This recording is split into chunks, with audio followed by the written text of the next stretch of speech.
All right, in theory, we are live. So hello, everyone that is tuning in or has been waiting. We're doing a random ramble stream here with sword friend Patrick from CAS Iberia. I will let him introduce himself. Well, hello, I'm Patrick from CAS Iberia. Wow. Nick, Can't get any better than that, right? no, maybe what do you do at the old CAS Iberia there? Well, at the old CAS Iberia, marketing, product development, photography, sales. I plunge a toilet every now and then. Carry garbage out to the dumpster. Did that today. Occasionally catch a snake or some sort of critter in the warehouse. Just whatever happens. Whatever needs doing. Hopefully, it's hopefully don't mix the two up. Be like, hey, I marketed some great plungers, but I flushed some swords, so Yeah. it's gonna be. Well, I appreciate you, man, of many hats at CAS Iberia, joining us today to chat about some of the things. I know that the forge at Hanwei has closed. That is Mm-hmm. a topic on the minds of many sword aficionados and enthusiasts, and some open questions that hopefully you can shed some light on if you haven't already. One is the forge has closed, but you still have stuff. That's one thing I hear, right? Mm-hmm. Get it while Yeah. it's hot kind of situation. Yeah, someone has asked, what happened to the Hanwei factory, and the simplest explanation, which may be overly simple, is it went out of business.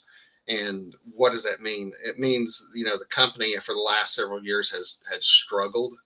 COVID had a lot to do with that.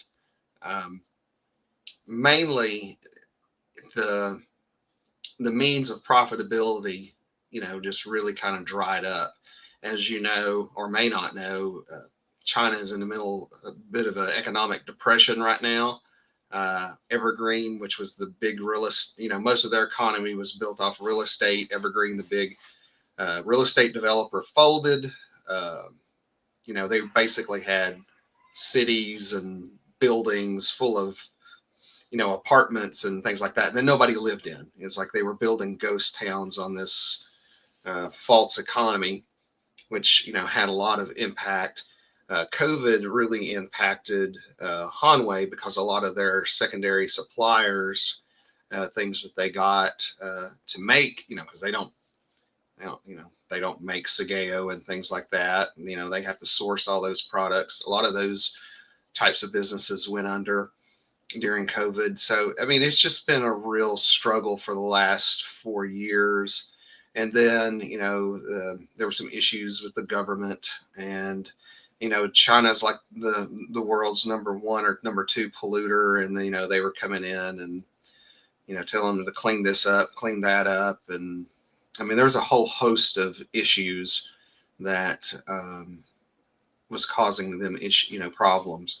And then, of course, you got the Ukrainian war, which has driven up steel costs and supply and things like that. So it's just basically it was a perfect storm of unprofitability. So we were suspicious that there were some issues. Probably, I guess, ever since I took over handling product development, and I started talking to them about um, fixing things, and it was just, and I'm paraphrasing here, it's like we're struggling just to get things made. I don't think we can make changes right now. So that's kind of the gist behind that. So hopefully that answers the question in a little bit more detail. Ironically, we put out a press release to our dealers, and then didn't expect our dealers to turn around and put it out to the public, because it was a lot of dealer information. But the gist of it is that the factory is closed, and those workers have either gone on to find other jobs, or hopefully Frenchie's hired a good portion of them. Okay. It's interesting you mentioned that COVID had a lot to do with it. I heard, and I guess not being a sword retailer myself, I don't know for certain, but I heard that it generated a lot of interest, that the tax money that people got back was about the same as a pricey sword. People spent a lot of money on swords. It seemed to be a bit of a boom time in the market. Was Hanwei not benefiting from that boom a bit? Well, yeah. I mean, initially, until the supplies ran out, until the steel ran out, until the government showed up on their doorstep with firearms and says, remain in your home, keep your doors closed. I mean, I don't think the sword industry was much of what was the term, essential workers. So I see. Well, I suppose I disagree, frankly. Swords are essential. Definitely need them. How are you going to be? I'll think of something later, but definitely it's essential. There are some questions. I think you're answering them, Bugay. What's going to happen with some of the other brands that Hanwei was responsible for? We can kind of start with Bugay. Well, we met with Chris and James a couple of weeks ago, and just to be, I don't want to steal any of their thunder, but we're just going to let them make their announcement on what their plans are. Shouldn't be a big shocker, I don't think, but now I'm going to let we're going to let them make their announcement, how they want to make their announcement, and what they're going to do. So, I mean, okay, I don't think they're going anywhere, but TBD. Have to wait with bated breath. What other brands did Hanwei manufacture that people might not have known came out of that factory? Sure, but they also made some of the Kingston Arms products for CAS as well. There was, don't hold me to this, I think there's about a handful of products that we're going to have to shift production on, and that will get picked up by Frenchie and crew over at Dragon King. So, okay. I mean, other than Bugay, I mean, I think that's about it that I can think of or that I'm aware of.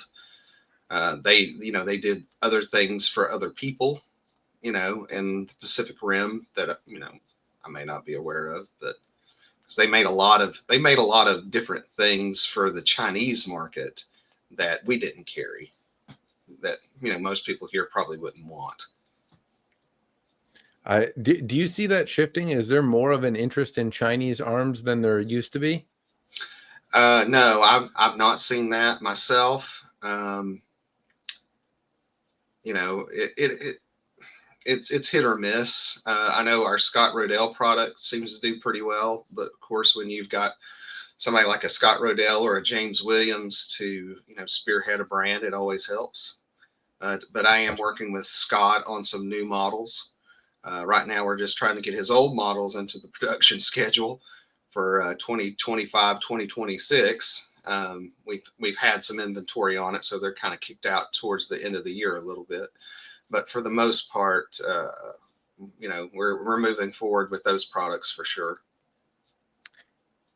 That's an interesting bit. I myself was, not to say that anything sharp and shiny isn't of interest, but I would say that Chinese arms always seemed, I don't know, they weren't manufactured, they weren't as available, so I didn't find as many of them. But as the years progressed, I got my hands on a few of them, and things that initially I thought were just really stupid ended up being some of my favorites. The I mixed the name up, but it was made by Hanwei. It was a drop forged Jian, the Chijian.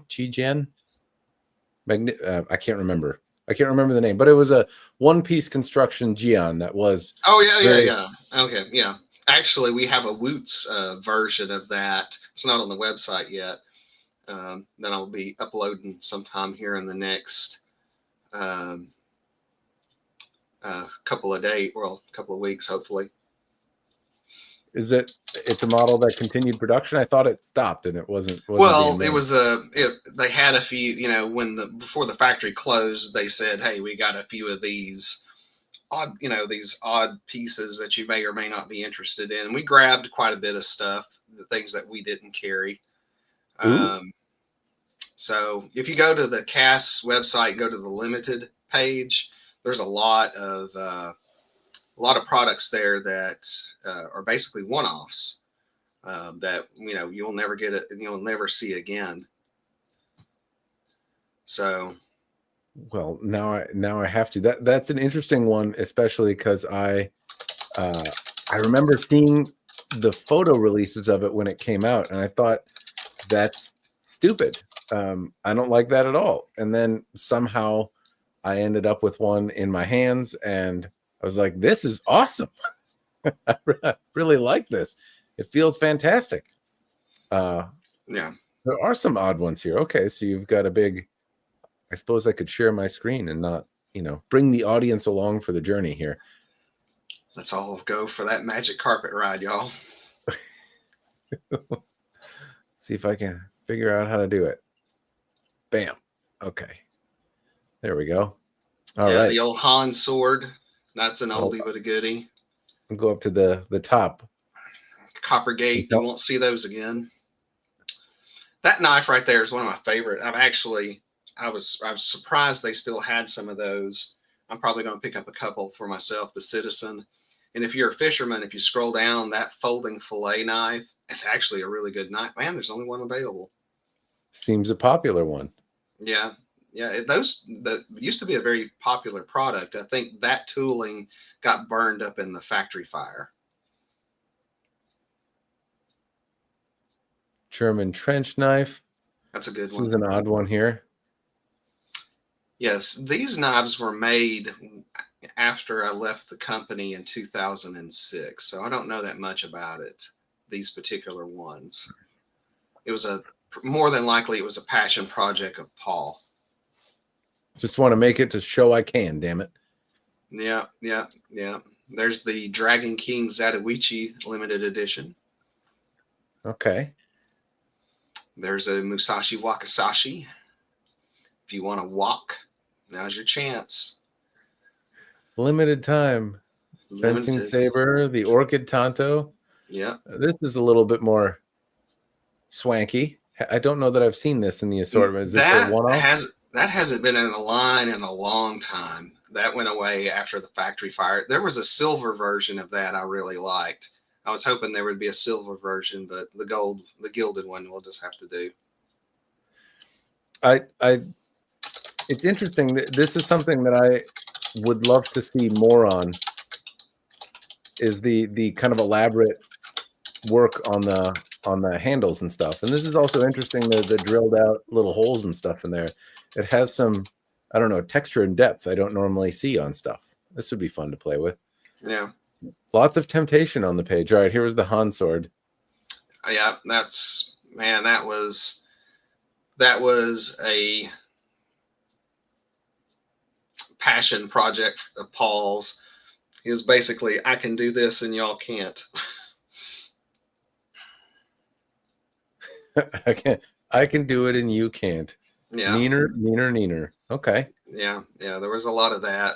They wanted to do things that the general sword market couldn't. The tip on this looks really interesting. Like it's a big reinforced tip. It is. All right. Hand and a half. Yeah, that's just the antique version. There's an antique Taza rapier underneath that. I'm shocked that one's still there. Water Song. I was never a fan of that thing, but if you're doing Tai Chi and all that fun stuff, people love it.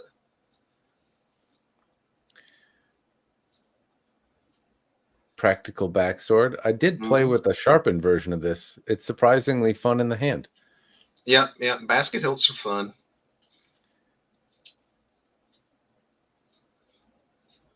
All right. Where be this drop forge Gian? It's not on there yet. Oh, it will be. I see. It will be. It's in the photo room right now, and it's made out of woots. This is not one I've seen. Yeah, it's a creasy. It's one of the four. We had a creasy sword that was like the forerunner, and then we did one in Kingston Arms, and I think that product is just saturated. There's like all kinds of creasy swords out on the market. So and they had a few of those lying around, so we just grabbed them. The Shashkas, I'm shocked that that's still there. We get a lot of requests for different Shashkas. Yeah. That one's a limited one. What was limited about this one? I think that was a pre-factory fire one, I believe. I think so. I don't know. There's that gap between 2006 and 2014 that I'm not that privy to. So Gotta go back in time, learn all the things. well, there are some things worth relearning and some things not necessarily worth relearning. So yeah, there's All another right.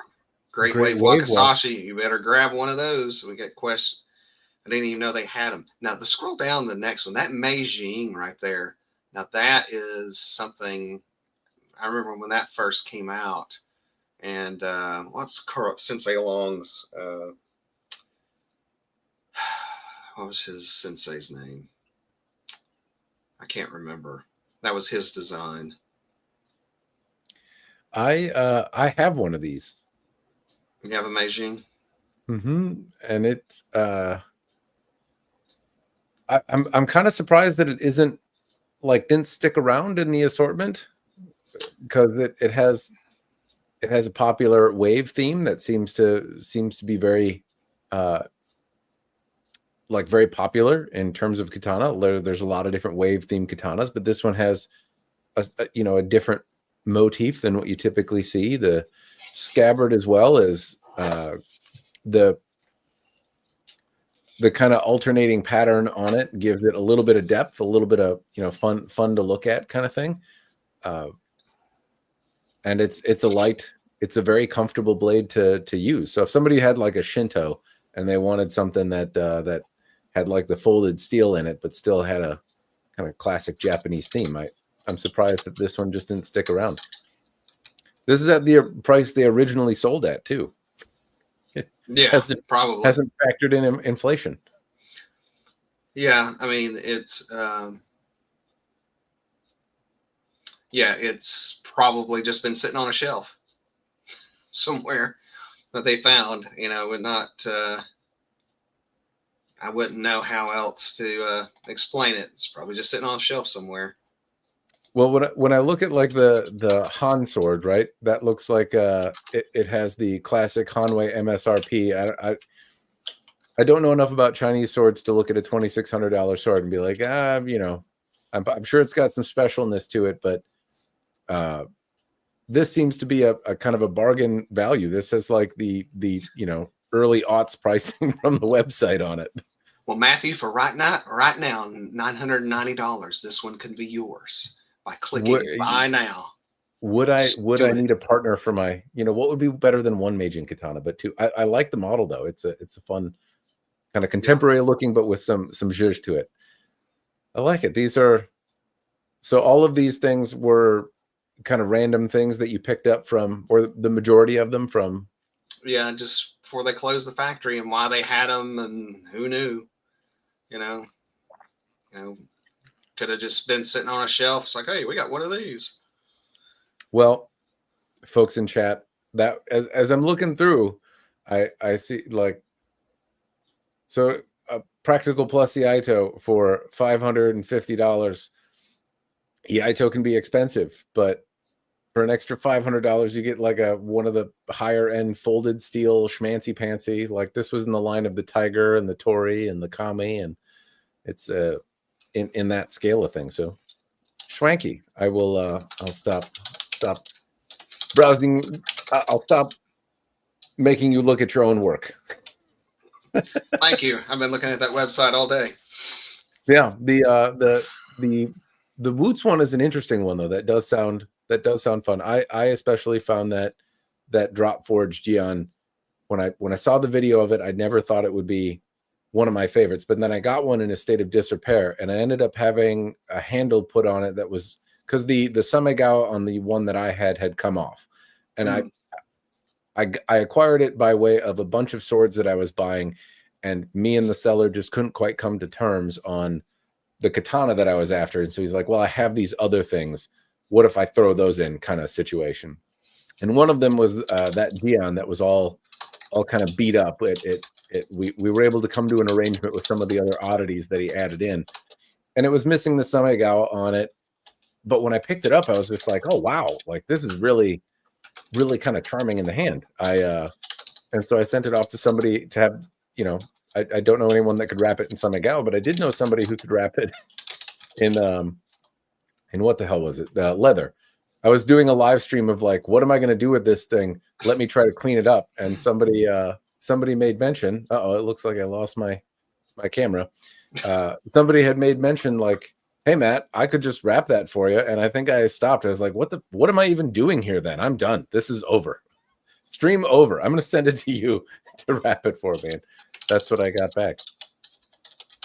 Anyway, big fan. Hopefully my camera doesn't cut out again. That was an odd one. Have to check that out later. Great times. Technology's fun. So do you know which models? Do you have any more detail than you did before about what's sticking around or what's going to be improved in the line? Sure. Yeah, we do have a slightly better idea of what's sticking around. And I'm just going to say this, like 90% of the swords are coming back. You have to understand, of the 200 plus SKUs that made up Hanwei, there was a good portion of those SKUs that weren't swords. Some of them were accessories. Some of them were like pole arms, and there's the helmets and things like that. So let's talk about what's gone. What has gone away. The pole arms, like the Yari, the Naginata, there's a Viking spear. All those have been taken down off the site. I took those down off about a week ago because number one, we never really sold a lot of them. They weren't necessarily big sellers, and I guess part of that was we never got very many of them. They took up a lot of space in the containers, and when we got them, we were lucky to get them, a dozen or more at a time. So those were the first things to go. Next, we just sent out an email to our dealers letting them know this week that we are going to start pulling the out of stock items off the website. So anything that's out of stock, that's not coming in on this next little bumper container we're getting from the UK, from our sister company, we're going to pull it off the website. But shortly after we get those items off the site, we are going to start uploading the new, they're not really new items, but the old new items with their new item numbers and their prices. Of course, with the tariff war that's going on right now, it's been a little difficult to figure out where that's going to be because we've not had, CAS has not had a price increase in a few years. So calculating what that new price is going to be has been difficult. Fortunately for me, that's not my job. That's our GM, Kristen McDaniel's job. She's got to be the one. It's the one part of our job where she has to be the bad guy and I don't have to be. So, but no, we hopefully next week we will start uploading, to the website, the items that are in production, they're either in production or they're about to start production, and we have confirmed pricing. So we're going to start uploading those after we get all the clutter off the website.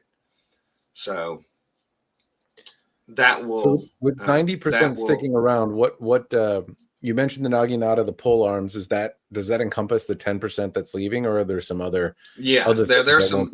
Yeah, there will be some other products that will slowly disappear. I don't think I've said anything about this, but the Japanese kabuto that Hanwei did, the Takeda, the Daishiokake, the Odo Nobunaga, all those will eventually go away. That's a lot of tooling and again, it was another product that we sold some, but it wasn't like a practical katana, the practical katana is kind of like the number one product that was, okay, we got to get this one going right away. You know, that and the practical plus, and then their XL counterparts, you know, those are kind of like the first 6. And then on like the medieval side, we got like the Lowlander and some of those others, more popular products coming back into production. The side sword, which Hanwei made for Kingston Arms, is it's in that first batch too. So, but yeah, that's kind of where we started. One of the things, now somebody's going to ask, y'all just brought back the tactical Wakizashi and Katana and Tanto. They're in that initial batch as well, though we are going to upgrade them. The handle materials right now are made out of Creighton, which is basically plastic. So we've, in my last conversation with Frenchie, and Krista and I decided we're going to upgrade those to G10. It's long overdue for an upgrade. I mean, and Creighton is just it's not great. You know, it was just why they made it originally. I guess it was just because it was less expensive, but it's going to bump the price up on those a little bit, but I think the upgrade is well worth it, you know, to get a better handle material, and you'll be able to disassemble it, you know, and that which you can't do in the current model. And I don't know if you saw my, you know, and that was, you know, the other part about the practical katana that most people didn't like, that the handle was glued on. And that's one of the upgrades that we're going to make on the new practical katanas, that you can remove the handle. That was the first thing I asked Frenchie. Will the XL and Elite models be following as well? Oh, they'll all be coming at the same time because they're all based off the same tooling. Okay. The XL and Elite size, the wider blades that are made tend to be just quite a bit different than other things out there. There aren't as many offerings from your competitors. You have kind of a unique niche on the wider blades at an economical price. And so yeah, I know Dragon King, there's a couple models that when I saw you at Blade Show seem to be similar. So Dragon King obviously has the capability, or has had the capability of making them, but there wasn't a $300 option, so to speak. Yeah. Well, I just got the Kingston, or not Kingston Arms. I got Kingston Arms on the brain. I just got the Dragon King alternative to the XL. The prototype just arrived on the last shipment. So I haven't even had a chance to really do anything with it. It's still sitting in a box in the warehouse, but there will be an alternate Dragon King version if you like the XL. I got to figure out what I'm going to call it, but it looks great. It's a beast. I got to get some mats so I can do test cutting with it. Yes, if you need help checking anything out, I'm happy to help you there. That's a nostalgic favorite. The practical XL style, the Plus, the XL Lite, the Elite, all of those wider blades, but specifically just the base model $300 wide blade. Not to say there aren't benefits of the, you know, stepping up across the line, but that was, you know, kind of the entry level price point to getting a cheat code to cut to Tommy mats, or getting a really effective tool. Not that it was consequence free though. So I'm also eager to hear about what models will be improved. And I recently reviewed the Spring Sakura again, the new version with the differentially hardened blade from Dragon King. And I had a lot of positive things to say about fitment. And it's not something that I've been particularly complimentary before, right? Like, yeah, you're like, we're going to send him a pretty one and see if that son of a bitch says the same thing, you know. So it came out really, really nice, though. A lot of the things that I don't usually see attended to were done, and it was still a generally more entry-level sword in the line of Dragon King. Is that the kind of fit that we can expect on products in the future? Oh yeah, I mean, if you didn't catch this before, let me say it again. You're not going to find a better or more qualified group of people to make the Hanwei product because Frenchie was on the original, was the original engineer behind all the original Hanwei product. And most of the people who are working for him at Dragon King are from the old Hanwei crew. So as far as I'm concerned, I mean, it's really kind of going back, and the product's really going back into the hands of the original guys who pioneered the brand. So, well, I get what you're throwing down, and it's not that I doubt Dragon King's aptitude to make the product. I think when Dragon King first came out, I thought they were a different brand of Hanwei. And as I started to review some of the products when Dragon King was first introduced, I noticed that they had kind of the exact same pros and cons. But with that, I've had the same pros and cons, meaning that the Ito's been loose, the handle's been a little axy, or this fitment wasn't great, or this, that, or the normal things I bitch and moan about, Patrick. well aware. The whining and complaining you've seen through dozens of videos from me about Hanwei product, but the recent Spring Sakura katana was kind of a breath of fresh air. It had a number of those things addressed, and I sigh off. It felt like somebody was listening to all my complaints. And so that's really the evolution that I would look at, because there are a number of other competitors that are out there, but very few of them put the sword together well. Fitment is still a gap. A lot of people can make pretty swords, but not a lot of people can put them together in a way that feels right. And the Spring Sakura felt great. So I'm hopeful that everything will in the future. And that's more my question. Is that the kind of attention that we can expect from Dragon King in the future? Yeah. Well, I mean, and that's the kind of the key here, is that Frenchie has a very Western way of thinking when it comes to product. And it was something that he and Paul shared about making improvements. The downside to the Hanwei factory situation prior to the closing was they weren't in a position to make improvements. And considering the fact that we're retooling pretty much the whole line at this point, means that everything's going to get improved.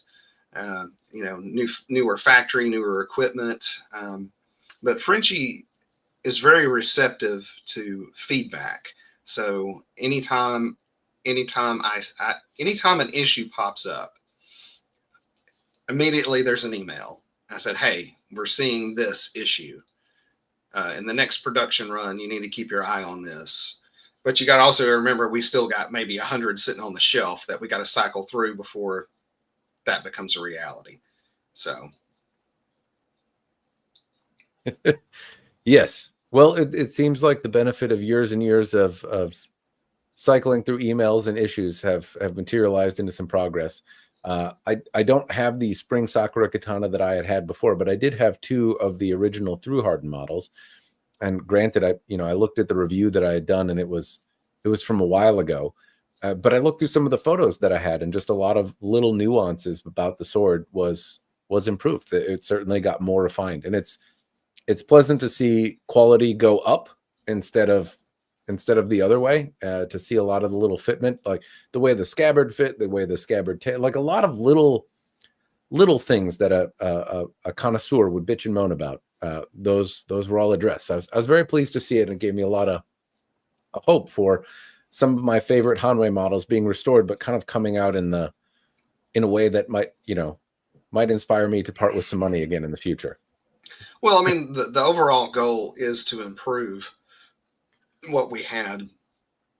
There's no getting around the fact that there were some things that needed to change. We just they weren't in a position to make changes, and things that don't change ultimately die. And that's unfortunately is kind of what happened to them. But for the future, it's crazy. I'm very optimistic about the future and what's coming, because we are in a position now where we can improve things, we can make changes, and grow. We've had new product in development forever, and I'm excited about actually being able to put out a new Hanwei product. Maybe not this year, but maybe in 2026 or 2027, depending, on how things go. So, but You right brought now, up a point there. You're going to release a Hanwei product. So the current factory and owner of Hanwei is they're no longer doing it. Is Dragon King going to absorb and release those as Dragon King, or will it keep the Hanwei name? I'm sorry, I didn't follow your question there. You kind of broke up a little bit. Is Hanwei going to still be a brand in the assortment, just manufactured by Dragon King, or will Dragon Yes. King absorb the IP of Hanwei? No, I mean, CAS Hanwei is going to continue to be a brand. I mean, it's ironically, it's just going to get made in a factory just maybe just a couple of miles down the road. I mean, that's literally how far they were apart.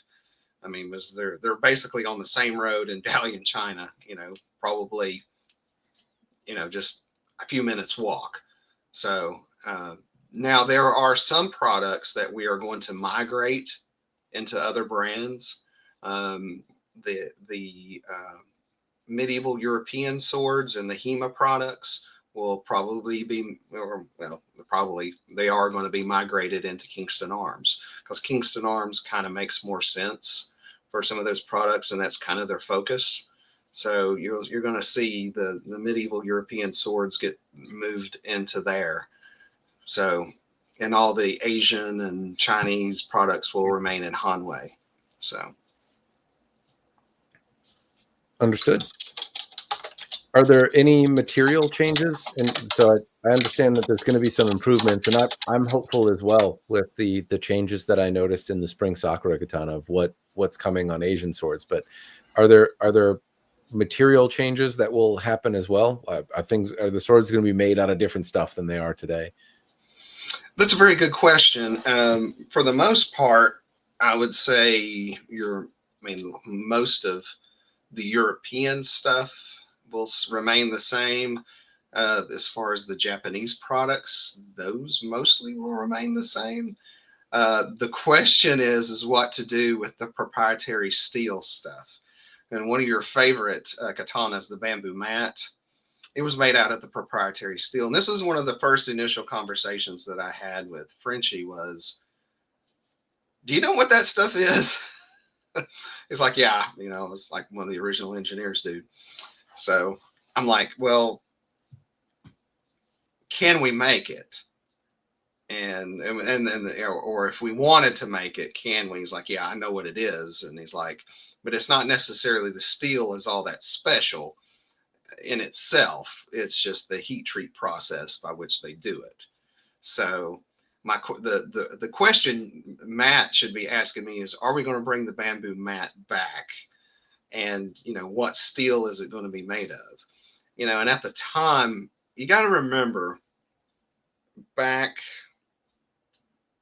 in 2000, I started in 99 and left in 2006. You got to remember back in the early days, the early days of Hanwei, we never told you what the steel was, because it could be different almost with every shipment. And things like the first time we ever really talked about the steel type is when we started with the folded series, like the Kami, the Bushido, the Orchid, and the Tiger. It was the first time we ever specified a steel type in print. And to make a long story short, this was because it was like almost the steel would almost change with every shipment. Well, that was not necessarily the case. Steel supply is not necessarily as big of an issue as it was back then. So,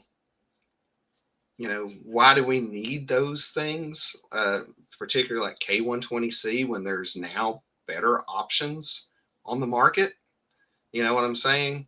That was, are we just going to remake those products with that old steel just for nostalgia, or should we make them with a better steel? So, and that's a conversation that we're having. Did I answer your question?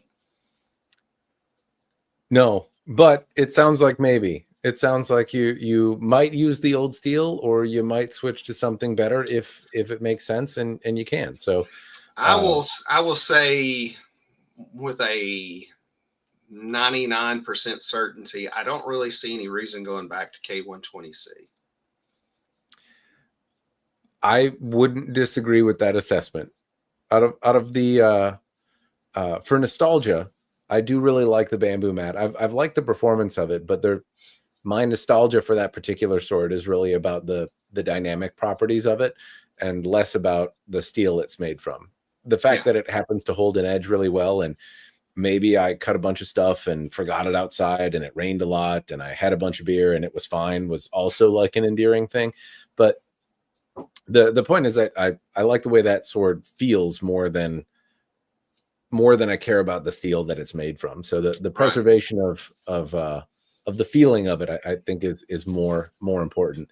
The K120C though, I never found, not never, in its time, I thought it was great, but today I don't find that it's a particularly more durable, more rust resistant, prettier. I don't think it necessarily offers features above and beyond anything else. And so if you had something that the team at Dragon King could really execute well on, that performed in some way meaningfully better, I would say go for it. I don't have any nostalgic attachment to KC 120 myself.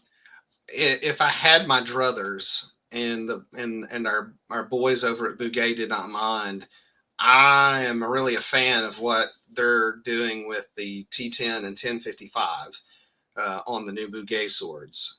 It looks freaking awesome. Just how those two layered steels come together. I mean, you see it on the armors and you see it on the new Dragonfly from Bouguet, and the Hada just really pops on it.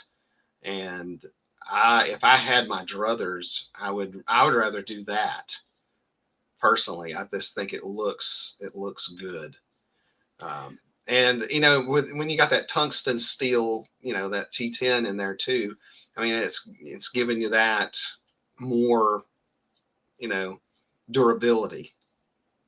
Yeah, I've cut with a lot of the different XL blades, and I would pretty regularly bend the Tori XL that I had, in contrast to the Musashi XL that I had.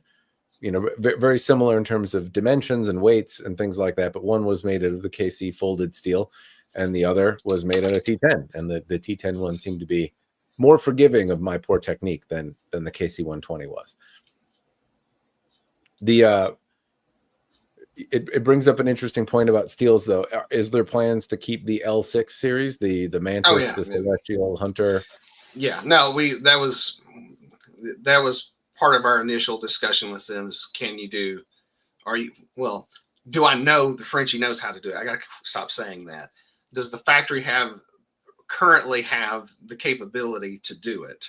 I mean, what people don't realize is we basically asked Frenchie back, last June, are you going to be able to double your production overnight? So, and he said, yeah, we're going to be able to do it eventually. So fortunately we had time to prepare, but yes, the L6 blades are coming back. There's no doubt about that. When they are coming back is more of the question. Probably won't start on first we have inventory. We've had inventory on the L6 blade. So there hasn't been any reason to start production on that yet. But I think production on like the Mantis and the Oni and the Celestial and the others will probably start at the end of the year at the earliest. So, but yeah, they have the capability to do L6.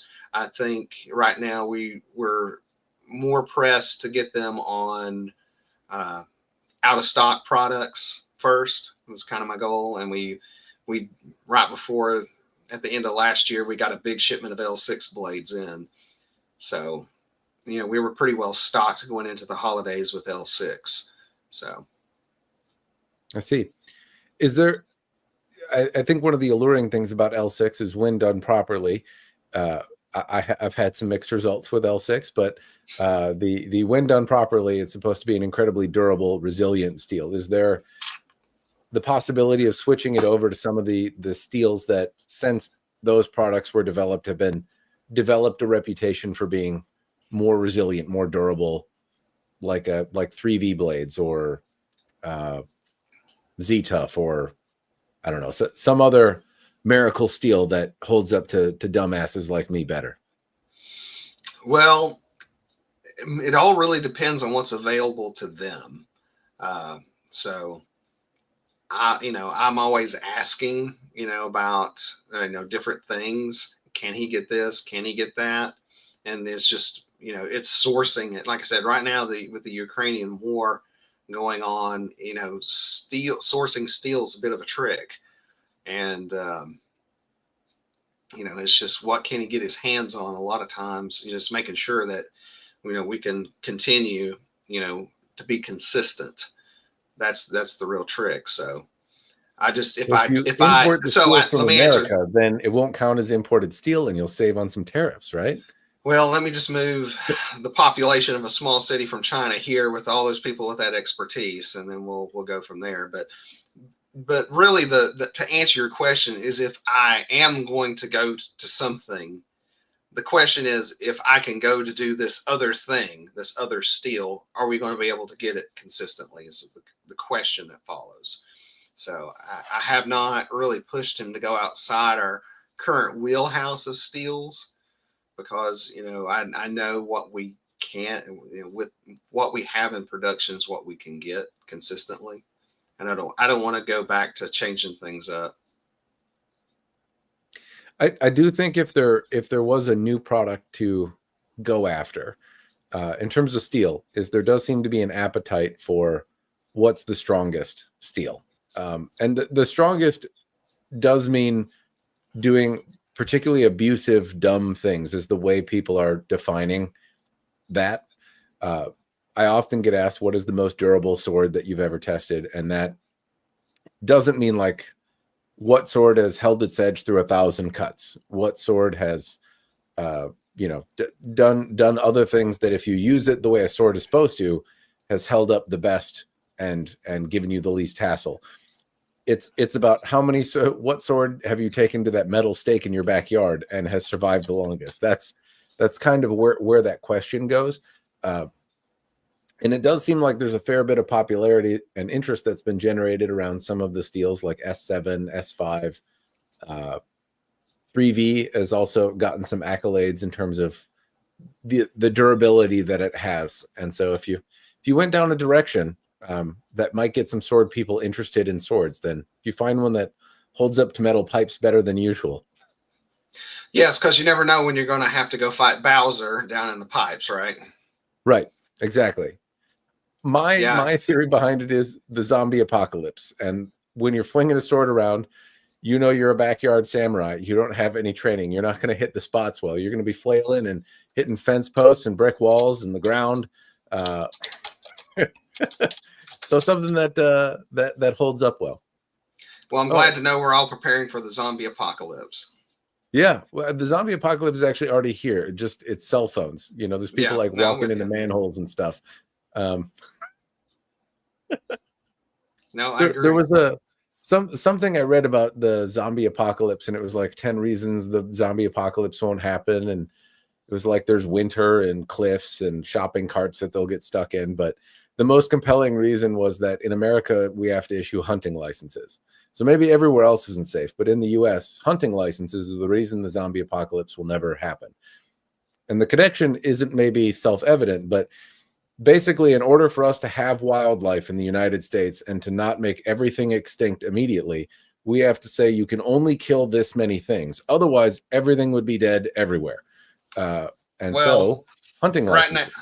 Right now, wouldn't hurt my feelings if they would open deer season year round, because I had a buck run down a hill and smack into my car a few months ago, and I got deer popping out all over the place around my house. So it wouldn't hurt my feelings if they culled those back just a little bit, because they seem to be overrunning the place here. I don't know how it is up there in Minnesota.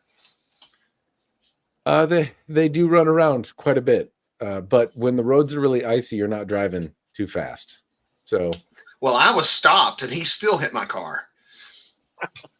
He was on it. He was headed for a hot date, apparently. hope everything is okay. But yeah, right now, as far as exploring new steels, no, that's probably going to be a 2027 thing. Right now, I've got to get other products into production. So, and I suppose I'm still trying to move forward with new products, with like all the other brands like Kingston Arms and Dragon King and APOC. We got a host of new products coming out this year from APOC. So it's going to be an exciting year. Which one are you most excited about? As far as what new products have come out? Yeah.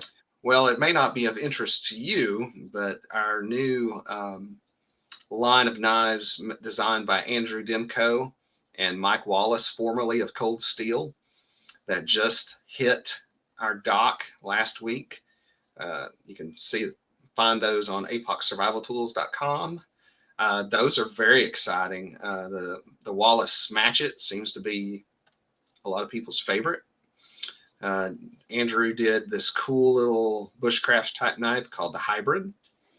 And so there's a lot of interesting things coming down. We're bringing back some old designs from, I'll save that for later. But there's APOC's got a lot of new and exciting stuff coming out this year. So I'm very excited. A blade show will be interesting. Yep, that's it. Looks like a mini Gladius. Well, it's a World War II knife. If you do your history on the Smash It, you'll learn all about it. I don't want to repeat history here, but that the Pucos have done really well. That Mike did. And then this was the Hybrid you were talking about. Yes, man, that it looks strange, but it's got a ton of. If you're a bushcraft guy, there's a whole lot of things that you can do with it.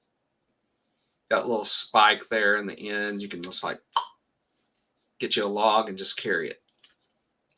But we've spent 2 years developing all these products, and I've got so many different prototypes and revisions, and I think we finally got them all dialed in correct. So, yeah, I'm excited. 2 years of secret development went into these, going back and forth between Andrew and Mike and myself. I think we got it this time. When you're refining a product like that, like what, going back and forth, like what are some of the revisions and reasons that you say like this just isn't it? We have to go back. Sure. Well, comfortability. When you're dealing with like a knife, it's got to feel good in the hand. There's nothing. You've held a sword that just wore your hands out, right, while you were using it, like a machete. Machetes are typically the worst. The worst thing about a machete handle is if it's got a bad handle. You just don't even want to use the thing. But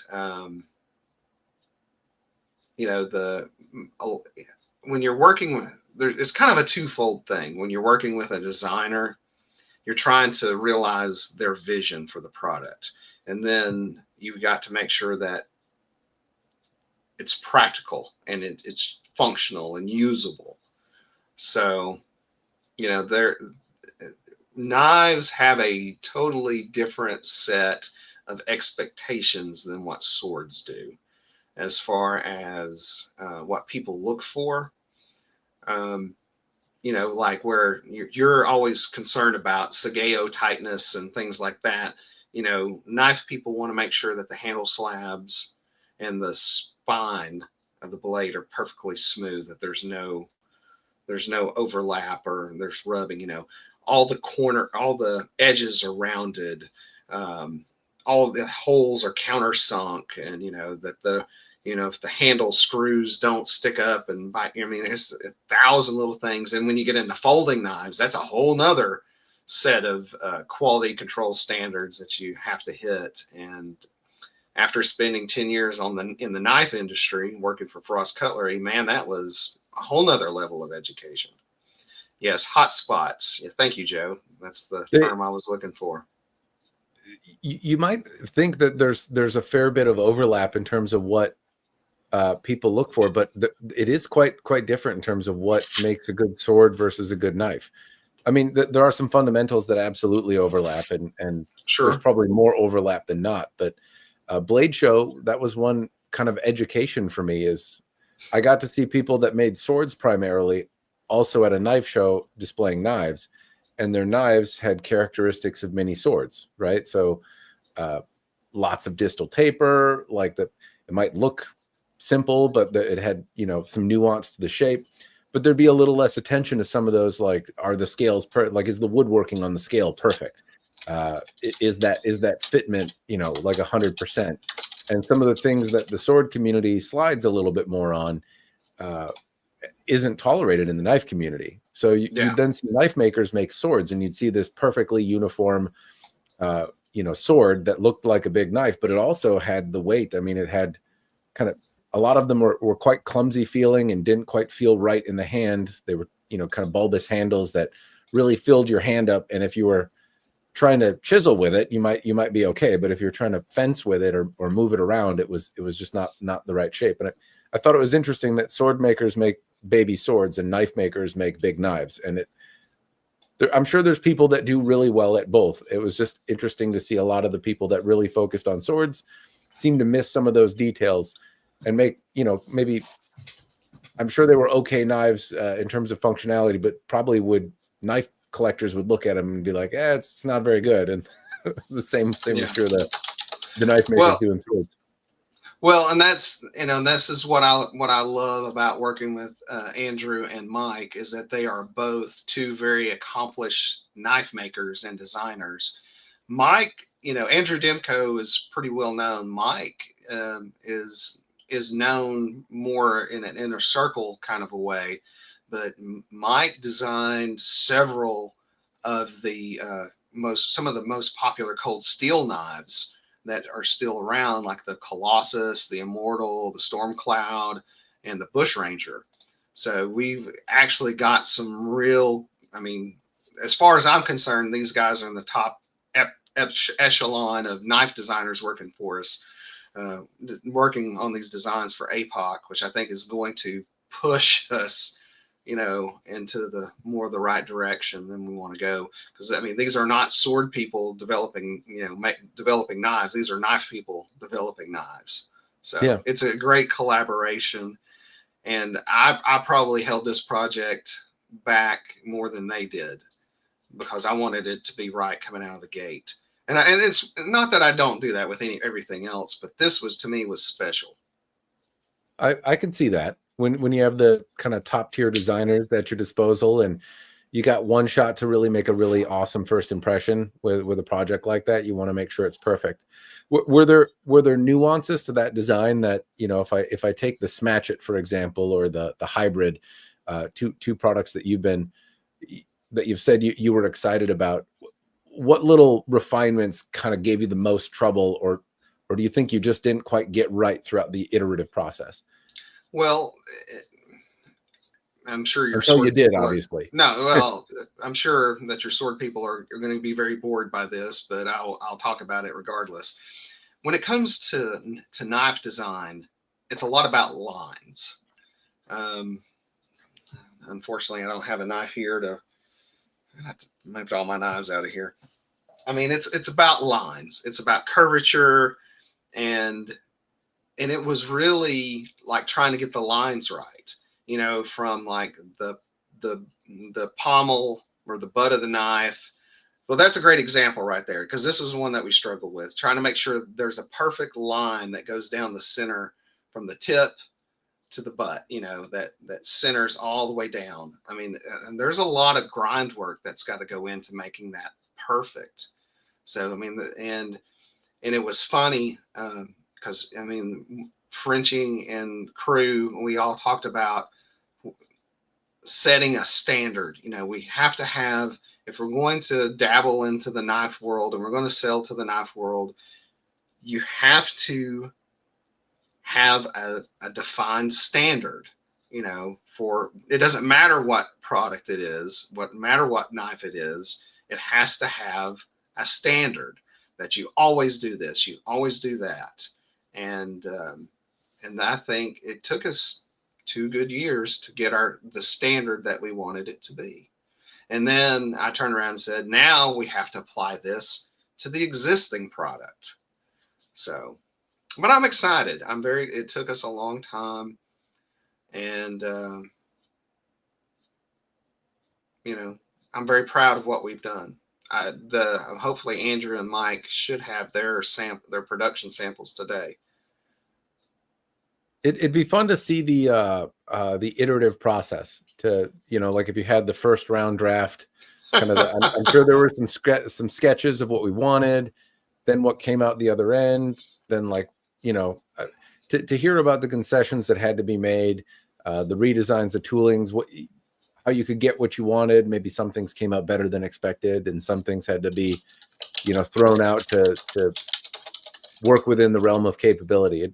It'd be fun to see a journey of the design process. Well, if you come by CAS, the warehouse, I have all these knives laid out. I mean, there's probably an 8-foot table long of all the different prototypes that went back and forth between us over the last 2 years. Don't you threaten me with a good time? Oh yeah, man. But yeah, no, it's if you go to Andrew's buoy, that one was this one, the Wallace buoy. The Demco buoy there, Andrew's buoy. Man, that one was a challenge in the sense of, and it's not just the blade lines, and it's just getting the handle right, getting the notches in the spine, the way, to get them to where they grip, but they don't chew your finger up, I mean, there's a lot of little subtle work, that, you just can't stamp these things out in a machine. It takes,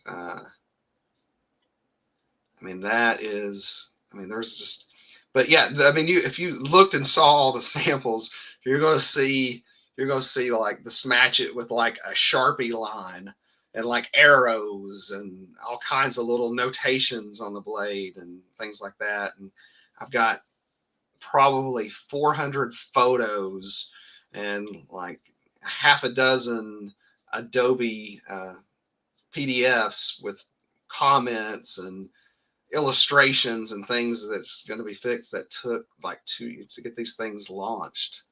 So, and the same thing's going on right now with the Hanwei product, the CAS Hanwei product that we're doing with Frenchie, getting it dialed in. And, I just emailed off 2 things today, 2 different swords saying, okay, we got to fix this, and this, and this. So. Are there things that were in your designs that just like the factory just couldn't get down, that just couldn't get worked in, and you kind of had to move along from because it wasn't in the realm of possibility? Are you talking about with the swords or the knives? Either. Well, I don't want to say yes to that because it's not exactly true. What has to happen sometimes when you're trying to make a product, you have to, they have an idea. Okay, I think I know how to make this, how we can make this affordable. We can make this, and then when you get started in the process, you're like, oh, maybe this wasn't not the way we needed to go. Maybe we needed to make it this way, or we needed to use this material. Maybe we should not, it's like right now, we're working on, I just got the prototypes for the new fencing blade for the Kingston Arms line. Well, we're sitting here looking at them and they don't quite line up to the current swept hilt rapier. So do we adjust the swept hilt rapier to accommodate the blade, or do we change the blade to accommodate the swept hilt rapier? Well, obviously we don't want to change the swept hilt rapier, but we what if we change the blade? How's that going to affect it? So, I mean, it's situations like that you run into. It's like, well, maybe we don't make it. We have, maybe this blade's only good for this type of model. There's so many things that you have to consider when you're doing production. And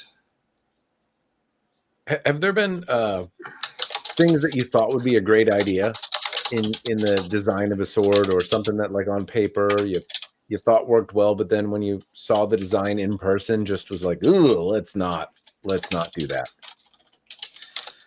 Hold on, I'm replying to somebody in the chat, and I'll answer your question. Was it Joe? Yeah, Joe. And so I've been replying to other people too, but you're doing better at chat than I am. Sorry. Well, I am trying. Joe, just to answer your question, I'll answer it verbally. It still looks like the first shipment should still be the end of summer, beginning of fall. It's still the timeline right now. I mean, it's still we're as far as I know, we're still on schedule. I mean, you're not going to 200 products are not going to roll up onto the dock. They're going to be coming in batches. They're going to be like 6, 10, maybe 12, but it's going to be like in half dozens. Some things I'm not concerned with as much as others. The European stuff I'm more concerned with than some of the other products. Frenchie's been designing katana for 20 years. I think he kind of knows what he's doing. He doesn't really need too much of my input on that. On the European side of things, Barry Ross, our founder, and I have been, and with Krista, of course, who oversees everything, we've all been kicking around some different products, ideas. So, but as far as things on paper, yeah, we've kind of ran into that before. We've developed some stuff for APOC. There was a new axe design that came down the line for APOC, and I'm just like, I don't think we're going to move forward with this right now, because it looks good on paper, but when the prototype came in, I'm like, I don't know if if we're happy with it. So we're moving on some of the other products that's in that series. So, but yeah, that happens occasionally. But you usually know by prototype 1 whether you got a winner or a loser. Any models from Citadel soon, like the Ocean Bamboo and Lotus. Actually, we just received a shipment of Citadel this week, but because we're trying to catch up with the Hanwei container, back orders from that. I think they just got it checked in today. The new Wolf katana and the new Dragon katana, I think, are now. I don't know if they've updated inventory, but those should be in stock. If they're not now, they should be sometime next week. So. Got some ASMR. I'm not unzipping my fly. That's not the Tanto I sent you. No, this is something different. Somebody had. I'll put it next to my face. Trying to cut your throat. You might want to do that edge down there, buddy. Well, yeah, that would be blood splatter on the YouTube. Most popular last live stream. This is other than that, I've had Citadel Japanese knives, but I haven't had other Citadel knives before. And this was on Sword Buyer's Guide, secondhand, and somebody was selling it for a song, and I picked it up, and I really like it. I'm not, obviously I like swords, and I have a little bit more interest in them than knives, but I still like knives, and I'm a particular fan of this style of knife, just a simple kind of drop tip fixed blade knife. All reliable.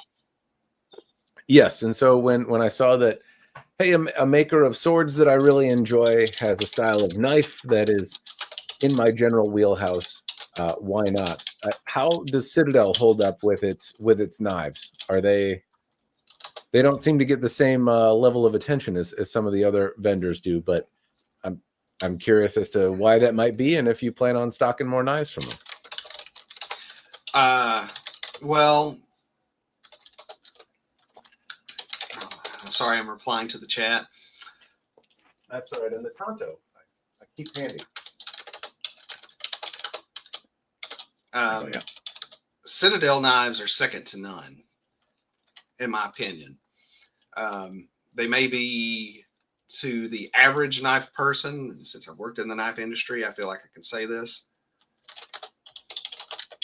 Some of them may be a little beefier. I like the knives that have the rough scaling on it. If you go to our website, there's a kukri, I think that's pretty elite. I mean, if I had a complaint about Citadel knives, their folders are a little big than what most Americans would like. But there are some that we do carry that kind of fit the bill for what most, Americans would carry. It would be like, is that a Citizen's knife or a Citadel knife in your pocket? Or are you just happy to see me kind of a situation? So, but I think their fixed blades are second to none. Their folders are awesome, but it is a different type of,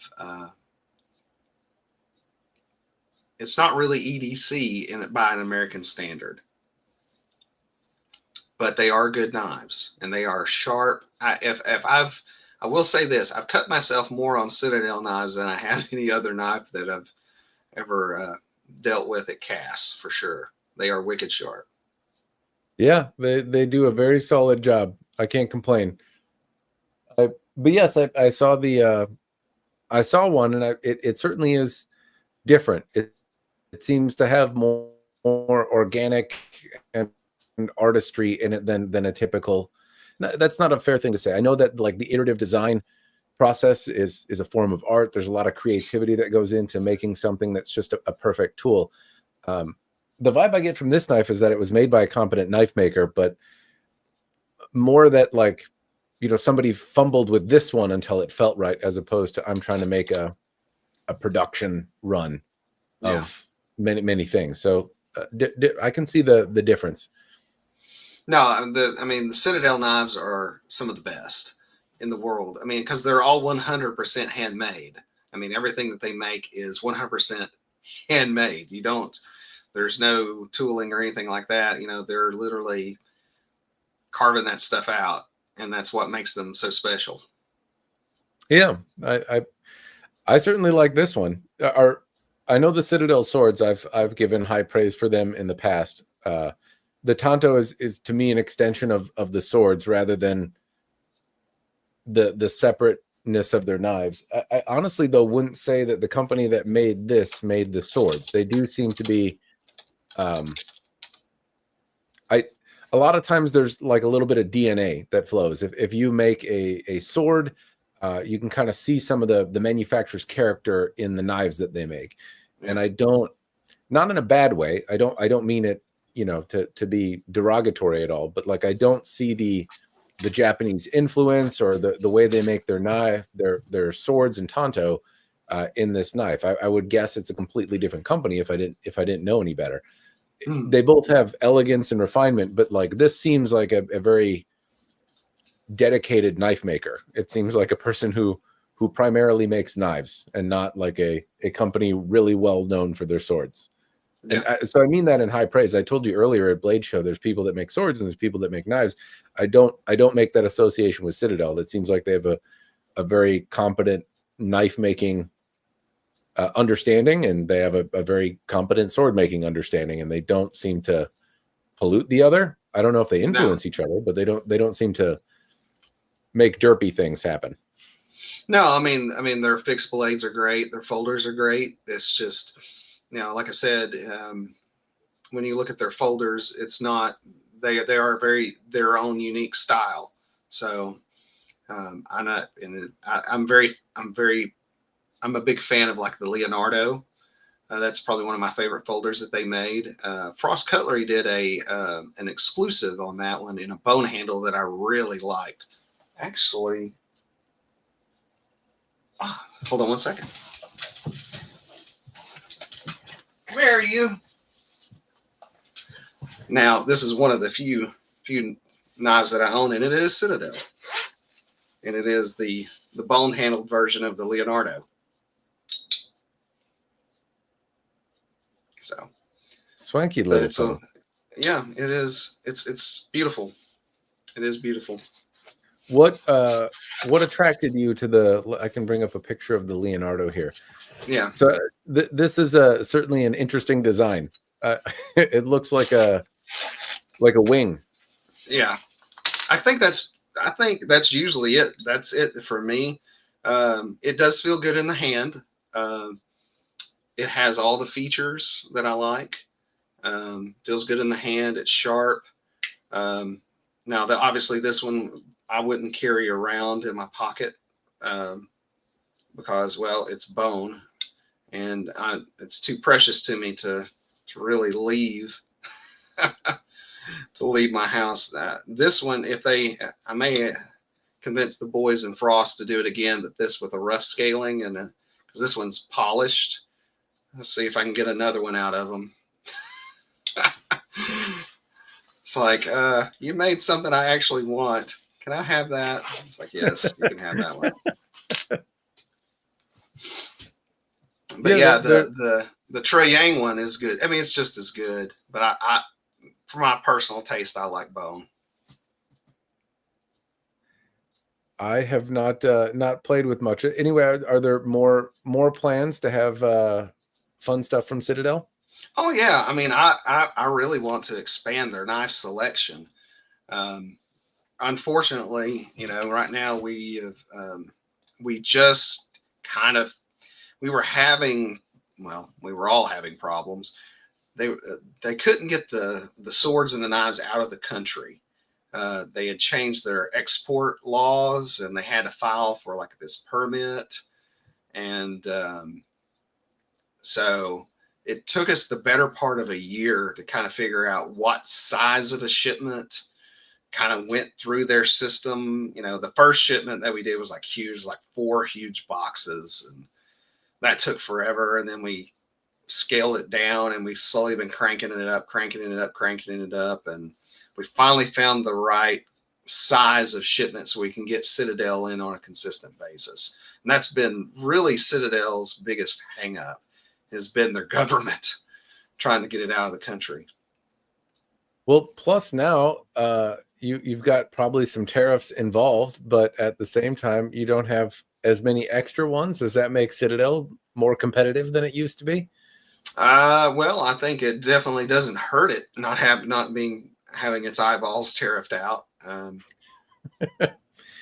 Incidentally, folks, I know there was a question earlier about tariffs.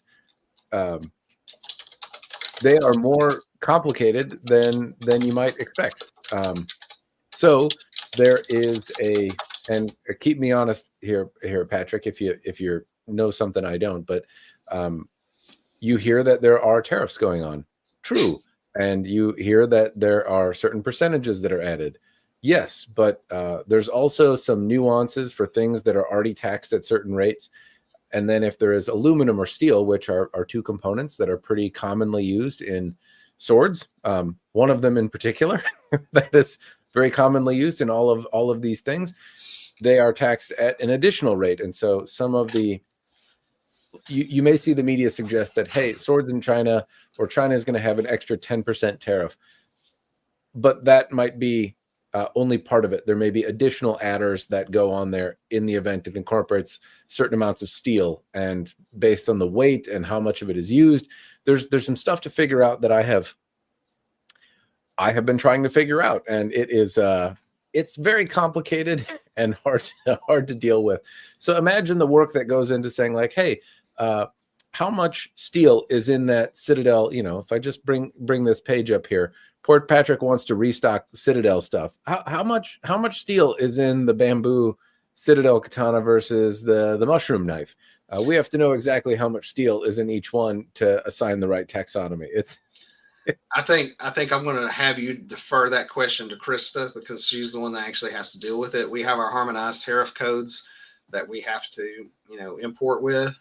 And if you want to set up that online interview, I'll be glad to make that happen. And y'all can talk about tariff codes till Let's your do it. heart's content. Let's talk I will about, make sure that Krista gets set up with you for your next one.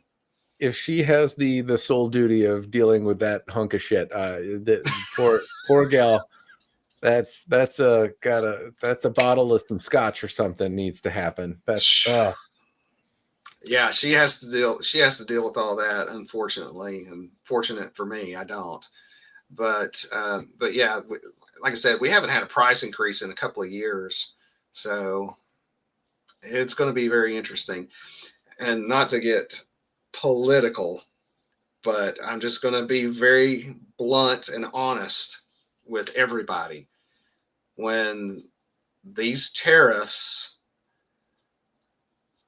hit, China's not paying for those tariffs. You are. Because all that gets passed on to you. It doesn't matter what anybody says.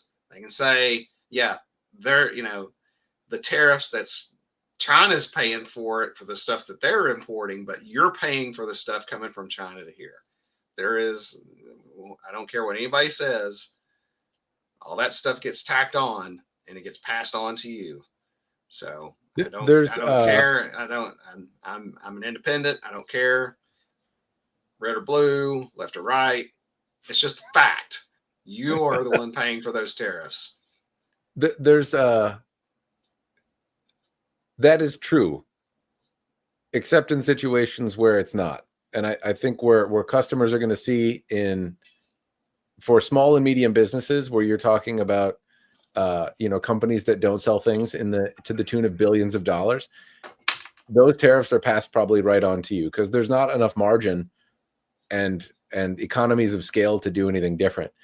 But if you talk about larger scale industries, some of which are subsidized in some way, shape, or form, you may see not a direct price increase. It's not to say that it will be compensated for entirely by the country doing the export, but it is possible that the manufacturer will work out some sort of price relief where if there's a 25% tariff, they're willing to take a 10% concession on it, and the customer impact or the business impact is 15%, and the customer impact is 10.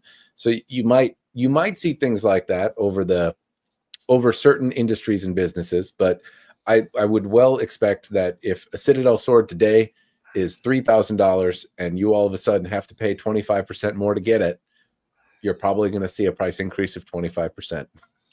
Well, typically in the past, we've absorbed whatever we could of that.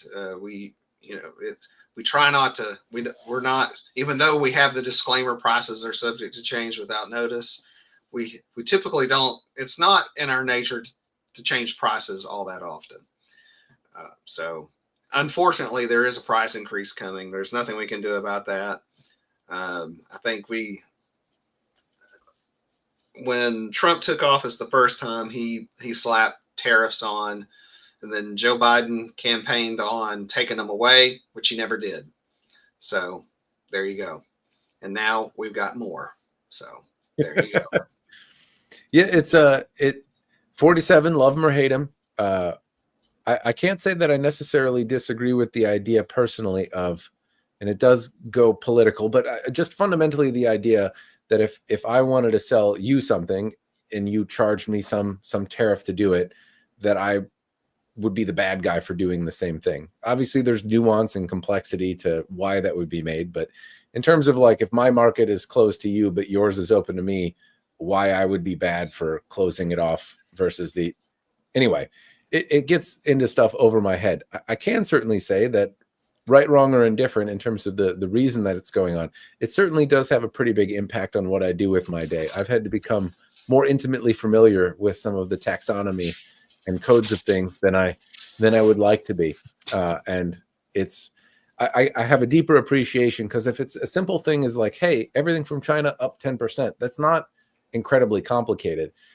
But having to know the weights and dimensions and like material proportions of steel and other affected commodities that are integrated into a good and a bunch of factors in a product mattering that never did before, all of which have a really influential amount of say in what the tax rate is going to be on that product beyond the, the 10% that you thought was there, is really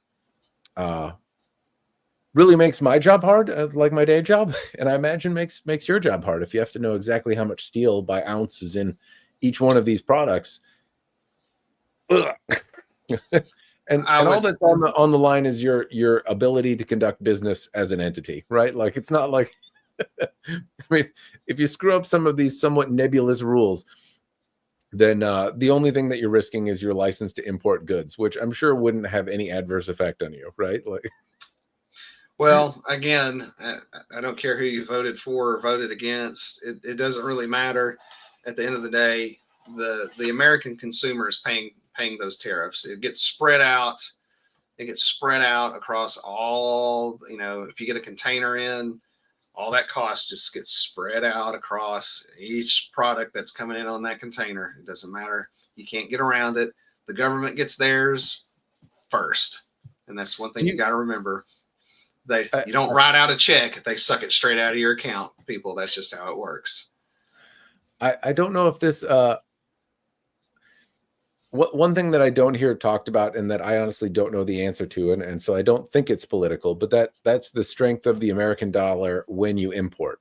And so one thing I don't know what will happen. I can't see the future, but if some sort of magic witchcraft happens and the American dollar becomes stronger, would you see prices reducing? I don't know if it'll account for the tariff difference, but are there times where the American dollar is stronger and you are able to import more with your money, or has it never really made a difference when you're trying to buy? It has always made a difference. It probably made more of a difference when we were buying from Europe. That was when the Iberia part of CAS really mattered, when we were battling against the euro, when we were ordering stuff from like Citadel, or not Citadel, but Castrum out of the Europe, or any of our UK stuff like Red Dragon Armory. That's when it really matters. So that being said, yeah, the strength of the dollar always counts when you're buying. I guess probably shouldn't say this. I guess we're going to find out the value of the dollar once they go and inspect Fort Knox. We'll see how that goes over. I don't think we've been on the gold standard for a minute. I don't know. I know. It's funny. We've actually stayed away from politics in this. I think it's just been fact-based on policy. Move on. Let's move on, because I have nothing nice to say about any politician. I think we're safe here. I think we're safe. We've just said tariffs are a fact, and this is how they impact our life and business. And I don't think there's been any contention about right, wrong, or indifferent. Just that it's made some additional math, like there's been some stuff in there, a new stat sheet for my swords that I didn't have before. Well, the other question that I'd have then, Patrick, is in terms of changes with Hanwei, are there any other products or interesting, special, fun stories that you've had? It's been a tumultuous bit of weeks since you found out the factory was closing, and you put out press releases, and you've answered questions from other nerds like me about swords and what's changing.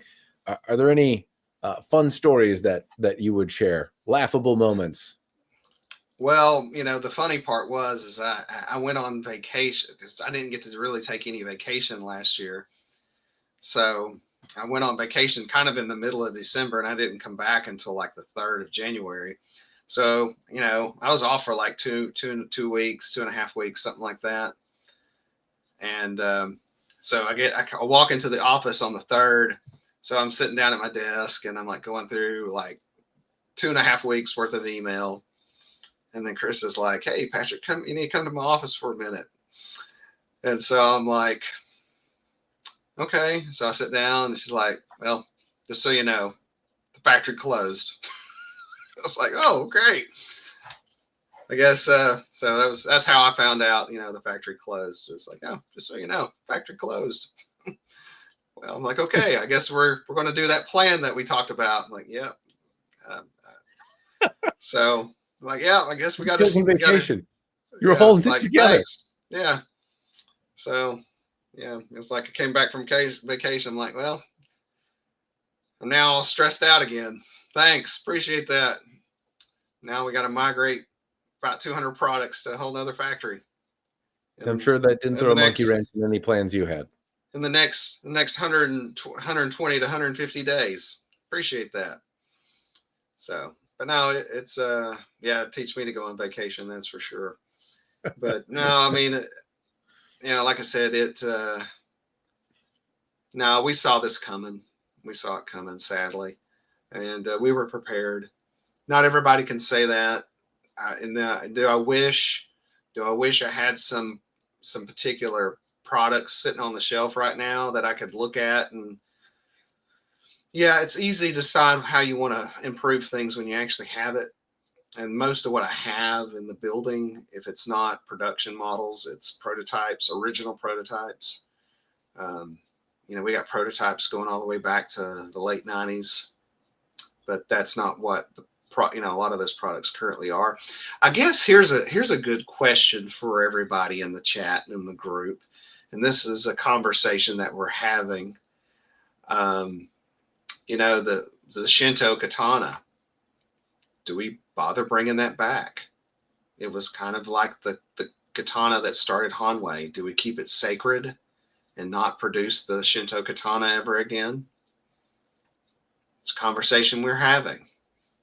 Do we want to just keep it, just let it be whoever got the last one out of the building got the last one? Well, I have thoughts, but I will. Well, we all have I'm interested to thoughts. see chat. What does chat think about the Shinto katana? Well, I think that there probably is a little bit of catch up that has to happen because of stream delay and all that kind of stuff. But this is the Hanwei Shinto katana, and it has gone through. You mentioned that like it started Hanwei, but one of the things I like about the Shinto katana is seeing the evolution. I've seen the original ones that were kind of had brass fittings and were also really variable, right? Some of them were really long, some were shorter, some had really deep curvature, some didn't. There was a fair amount of variety in that blade, and it was, I think, at the time made of Manchurian railway steel, and which is interesting because it's what some Gunto in World War II were made out of. And then this next generation line, which is what people are maybe a little bit more familiar with. This set of fittings came out, and then there was the 25th anniversary edition that came out as well in silver, which was a absolutely charming feeling sword. My favorite edition as well has been the 20th anniversary edition. That was a very special sword. The one I had was in a state of disrepair, but I still kind of regret getting rid of it. Anyway, the Shinto is a special sword. It's seen lots of progression and change and adjustment over time, and so I would kind of be keen to see how Dragon King changed it. I might not bring it back in the same iteration it is today, but since Frenchie probably made the design for it, I'd be really keen on seeing, what he would change and how the Shinto, by Dragon King would come out. That's Well, I remember the original Shinto, which was a bronze colored Suba, and the scales on it were very I don't want to say sharp, but they were very pronounced. And the change, it changed after that to like the blackened, and then the scales were not as pronounced because people were talking about like it was catching on people's not Sageo, kimono. So I thought that was very interesting, for one of the changes. But yeah, it's gone through quite a few changes, and I don't know. Do we just retire it altogether, or do we keep it coming? It's a question that we're discussing amongst ourselves.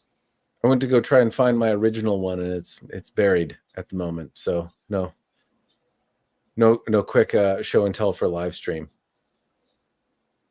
Hold on, I'm trying to reply to Joe. Had a question here. If you had to answer what is CAS Iberia brands like Dragon King's or Hanwei's competition today, what brand would it be that you feel like you are chasing or is chasing you, if any?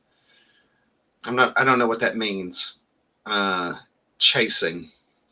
Is there anyone that's on your coattails, like copying your stuff, making things like Hanwei, or is there anyone that you think has outpaced you and is doing better than you that you're trying to catch up to?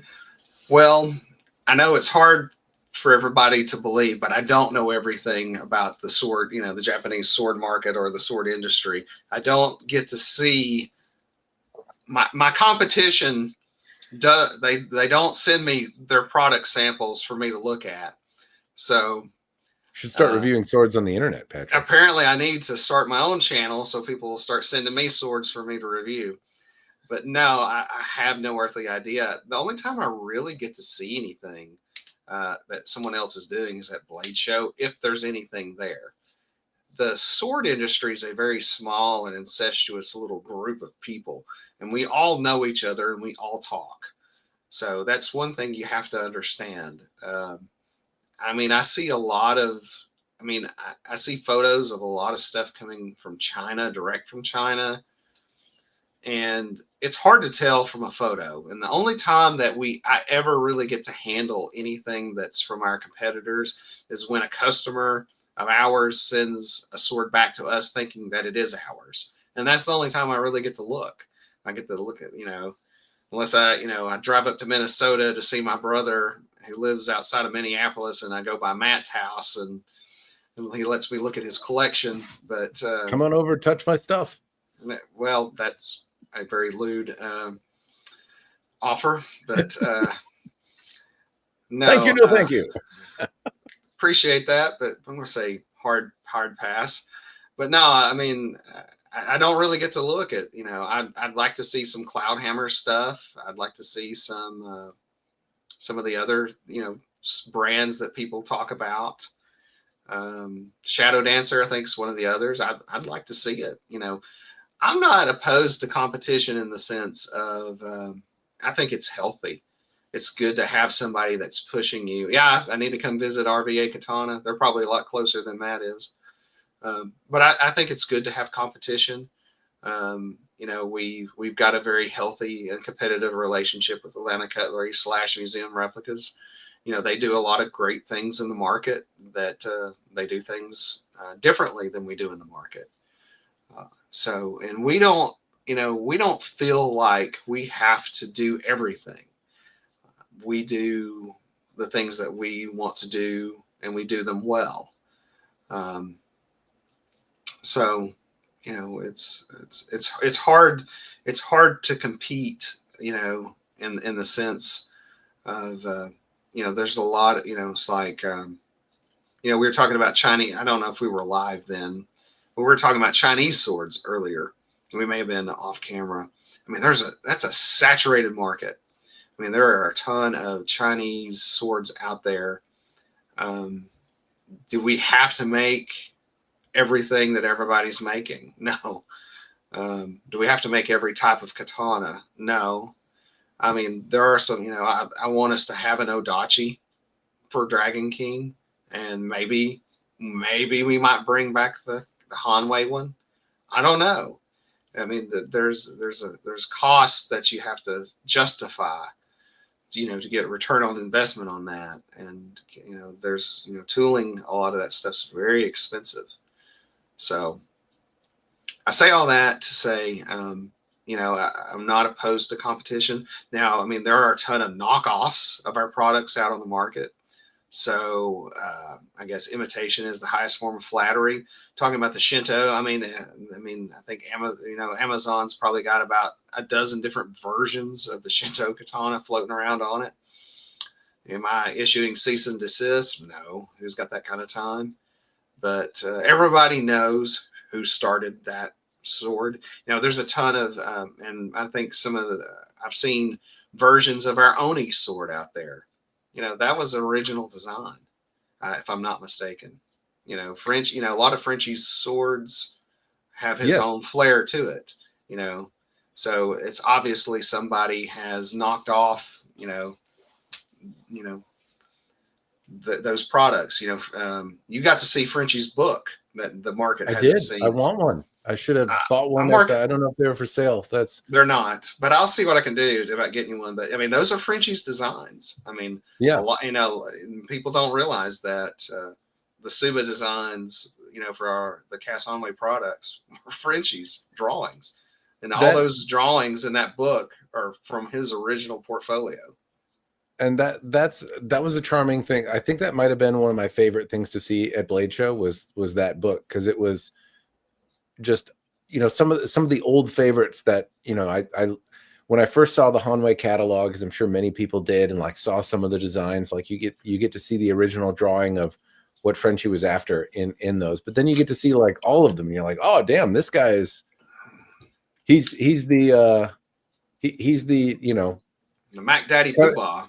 Well, I think like one of the things that I've appreciated about Hanwei stuff in general has been the uniqueness of the fittings out there, and they do get copied eventually. And now the Onikitana fittings being as cool as they are, being some of the neatest, meanest looking fittings on the market, you start to see those along with a lot of others. I see the Shi Suba from Dragon King copied. I see the Bushido has been copied. I've seen a number of copies that have come out, but the way Hanwei cast things tend to be better. That you can kind of clearly see that they are an imitation. I'm sure it's not fun for you to see, but in person they are different. Anyway, the point I was trying to drive at though is that book showed like kind of I'm not sure exactly what Paul Chen was doing. I'm sure he had his own hand in it, but the special sauce that I always assumed was Paul Chen was kind of Frenchy in the background. I really liked a lot of his art style. A lot of what I find endearing about Hanwei swords has been the art style in the fittings, and they've given me a deeper appreciation for that art in the sword, and that tends to get overlooked still by and large by most manufacturers today. So it stands out as still a bar yet to be reached by many other people making reproductions. And to see that Frenchie is like, hey, here's all the designs, I made all of these, that was enlightening and fun for me to see. And I also then got to meet him at the same time, which is pretty cool.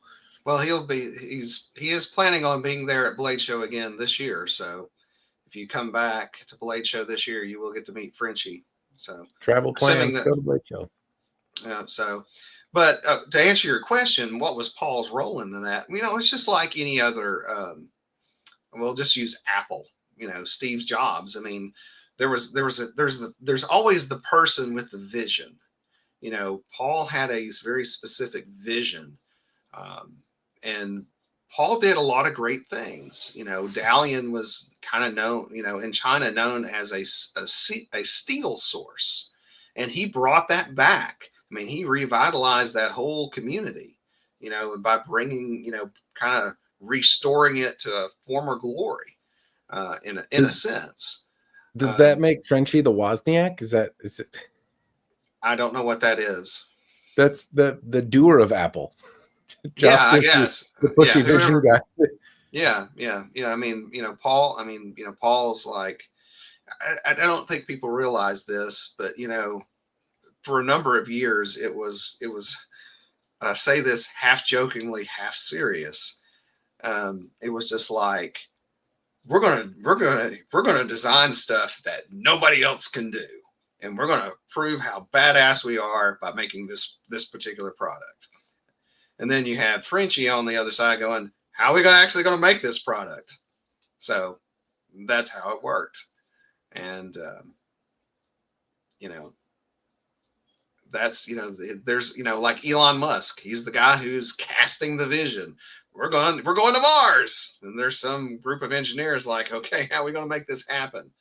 and that's rare. It's okay. Here's another great example. It's like cold steel. When you think of cold steel, who do you think of? Lynn Thompson. Do you think about Andrew Demko? Do you think about Mike Wallace? I mean, these are the guys behind the scenes that are making it happen. And you got to have the front guy who's driving the vision. So cutting carcasses in half on. Yeah. But I'm going to leave that alone. But I mean, Paul. Do you think you missed Paul. your opportunity to make the hype video? Like when I think of Cold Steel, I do think of Lynn Thompson cutting apart like deer carcasses with the Cold Steel katana, doing like the infomercial style with the castle background, chopping stuff up, and just, I mean, like it's from that era before everything was a meme. And so you saw this and you're like, what am I even watching, and why can't I look away? And that was, but like he captured like a whole bunch of people's attention with this crazy, crazy cutting feats. You can't deny him his legendary marketing. I mean, and he brought attention to an industry that people did not know existed. And I mean, I don't have anything negative to say about the man. I mean, he did a great job, and he built up a brand and a company, and he did the American dream, as far as I'm concerned. Yeah. It's not to throw shade at Lynn Thompson. I know there's some lovers and haters out there. That is not my intention. I'm just saying, like, he really had the market cornered on this kind of, at the time, Americans were well exposed to hyperbolistic marketing of like the best, sharpest sword of all time, Cold Steel, fuck yeah, like that kind of stuff going on. He's like, can I chop a lawnmower with it? Fuck yeah, Cold Steel. Like that was kind of the vibe. Like, Cold Steel, shave your chest, don't be a bitch, let's go. Like that was the vibe it threw out. And I don't know how many people were just really like fell in love with the brand because of that. But it seems like it certainly garnered a lot of eyeballs, and therefore I'm sure sold a lot of swords. So when are you gonna be out there swinging swords? Well, like, I have videos on the website of me cutting. Those do exist. I'm not too avid about getting. I don't want to be the face of CAS. I'll just put it that way. Well, I will say the first time I encountered the what I will call the Cold Steel effect, I was sitting. This was years ago. I was sitting at my desk, and I answered the phone, and some end consumer wound up calling us, and he said, "Hey," he was asking about some Hanwei sword. It may have been the Shinto or the Musashi. He goes, "Hey man, so can you put that through a car door like the Cold Steel swords?" And I'm like, "Let me put you on hold for a moment." I had to get up and walk away from my desk. I'm serious, swear to God, not a joke. I had to get up and walk away from my desk. Someone asked me, "Can I put a Cold Steel sword or a Hanwei sword through a car door?" Something for me to test later. So I did. I got up, I walked away from my desk, walked around the office for a minute. I came back to my desk and I sat down. This is exactly what I told the guy. I said, "Well, when you can't exactly compare Cold Steel and CAS Hanwei swords apples to apples, but this is how I would tell you how to make this buying decision." I said, "Imagine if you're a time traveler, and if you wanted to go to the past, you need to buy a CAS Hanwei sword. But if you're traveling to the future to fight the machines, you want to buy a Cold Steel." And that's where I left it. That is a true story. That I can kind of see that happening. Have I told you that before? Because that's a true story. You've mentioned that you're just not necessarily that story, but I think you've mentioned thoughts on the differences between the two models. Yeah, that's where that's all where it came from. It's like, yeah, I'm not encouraging anybody to put our products through a car door. That car did nothing to you. It's not maximum power overdrive or the kit, Night 2000. Joe asked a good question there. We went off on quite a tangent. We haven't got to the My Little Pony stuff yet. Oh my! Did I miss a My Little Pony katana? Someone was commenting earlier. What was the question, Joe?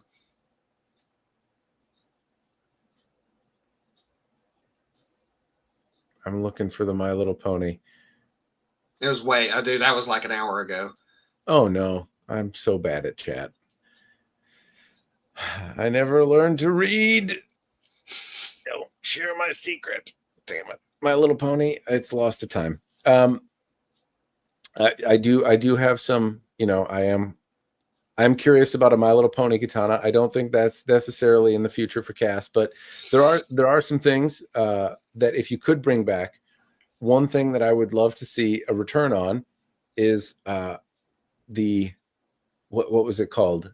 It was a movie. Why it's on the tip of my tongue. It's not The Princess Bride. It's some other one. It's got Michelle Pfeiffer in it, and Well, that really narrows it down. It's got a movie with Michelle Pfeiffer in it. That could be from swords Batman in it, Returns to Wolf. Stardust. There we go. The Princess Lady Bride Luck is is a good movie. one of my favorite films of all time because I enjoyed it when I was 5 and I'm on the wrong end of 40 and I still really, really like it. And it's fun for my family and it's got sword fighting and all sorts of cool stuff. And a more modern movie that gave me not the same enjoyment, but like similar vibes was a movie called Stardust. And it was obviously, I remember the name super well. It's very influential, but Stardust is the movie. And there was a sword that Hanwei made from the main hero of the story, and it's like a weird messer looking something. I'll see if I can bring up a photo of it. But I had I could have sworn Hanwei made the reproductions of this of the sword, and I will try to bring it up on the internet. It's called From Strongblade, but this was, could have sworn, Hanwei that made this. This thingy here. Is that a thing you remember? It's you're probably thinking we never made that, but you're probably thinking of like a Falcutta. Well, I want to say that like I saw this and it was like made in Dalian, China, and I was like, I only know one company that's making swords there, and it had all the casting work and characteristics of anything made by Hanwei. Thank you. That. What year was that? 2008, maybe. It's okay. in your last time. They might have. I mean, I wasn't with the company at that time. There's, like I said, there's like a 9-year gap where I was. I mean, CAS is. Hopefully, one of these days we'll get back to doing. I mean, we do some OEM stuff, but it's very possible. Well, if you do, that goes down as a fun one to resurrect. Because I remember I bought one of the swords. I found one secondhand, and it was a little clunkier than I wanted. I really liked the movie, but it wasn't clean enough, and it was missing the scabbard, and so I sold it. And I've probably been asked about 50 times over the last 10 years, do I still have the sword and would I sell it? So I know there's a few people out there looking for one. The movie has a little bit of an old cult following that has materialized from it. So so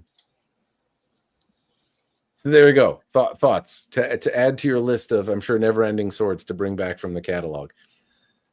Yeah. I don't really have. Well, I don't know how to say this.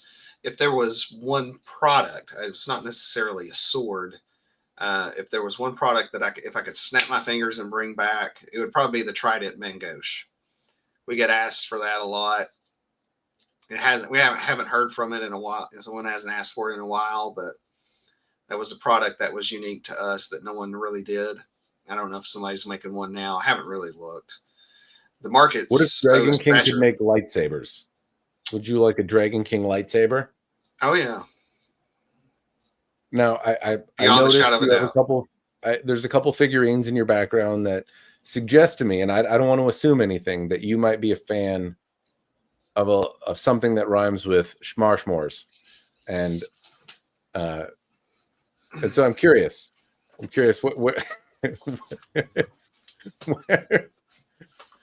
what stopped you from infringing on the IP of Star Wars and making some lightsabers? Probably the fact that they actually have real money and that could sue us out of existence. That's a fair one, but everyone else does it. They just haven't got caught yet.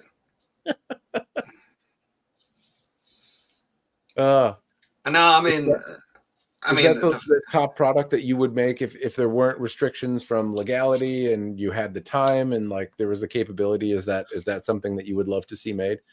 back in the mid 2000s, we were talking with a company about making some Star Wars stuff that had the license, and we were going to do it for them, but it never materialized.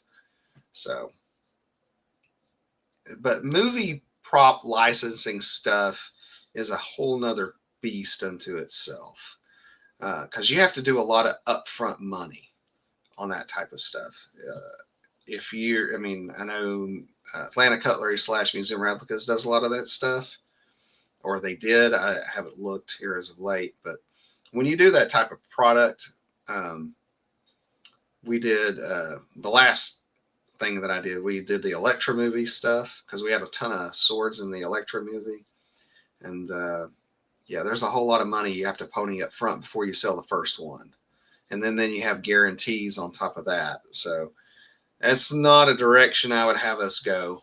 I mean, personally, our It stuff doesn't shows seem up in like there's movies the all the time. same interest in swords from films and whatnot.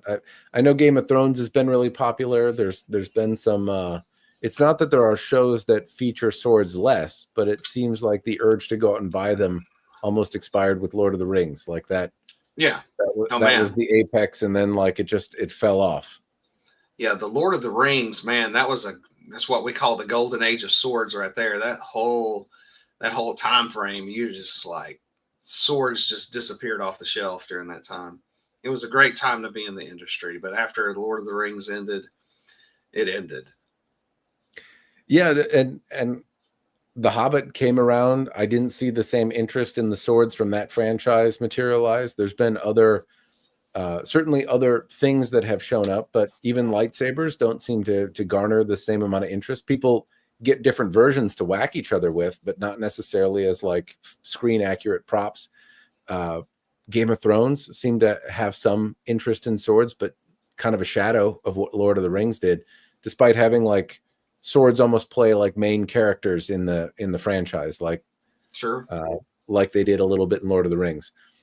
So I haven't seen the same return to interest. Here's a tie. Yeah. Shogun. Shogun was something that I think has inspired people to maybe take interest in Japanese culture and swords and samurai. But like, I can't think of a sword from that movie or from the show. No, I haven't. I look for our stuff all the time, and I haven't seen a single piece that. Then again, I mean, our stuff shows up in movies all the time. I mean, it's in TV shows, and will the new Highlander film in the works help boost interest? Well, I hope so. I hope every movie that comes out that's got swords in it boosts our sales. I mean, I always hope that. And you know the I could sit back and think about all the movies that I know are products that I was involved in, going all the way back to the original Pirates of the Caribbean movie. So, but yeah, if you ever get a chance to go to his website, my buddy Tony Swanton in Burbank, California, The Sword and the Stone. He's got a website. I think it's called theswordandstone.com. I've worked with Tony for 20 plus years on movie prop stuff. I send him parts, all the time. Well, hasn't as when they went on strike, I wasn't sending him anything, but yeah, movie stuff. I always hope any type of new movie would kick interest. I was hoping the new Shogun series, which I loved, I thought it was great. I hoped it would kind of give Japanese swords a shot in the arm, and I didn't see it. But then again, there was a few moments of lightning in a bottle. Lord of the Rings was a phenomenon. The Gladiator sword was one that did pretty good. The Braveheart sword did pretty good. But beyond that, those were one-offs. United Cutlery kind of cornered the market on a lot of some of that stuff, and because that was kind of what they did, was that movie prop sword kind of a thing. course, they had that Gil Hibben fantasy niche there too. So, I'm familiar with that. which I mean, if you like that kind of stuff, I mean, I don't want to say I like fantasy stuff, but it's like, here's my original Citizen knife. I just noticed it was down here on the floor too. I got blades laying all over the place. It's a bad place to forget your shoes.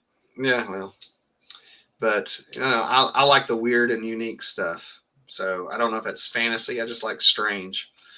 So the Citizen seems like a very utilitarian blade, though. There's a lot of places that have restrictions on blade length. If you travel or in a place like that, then that could be handy.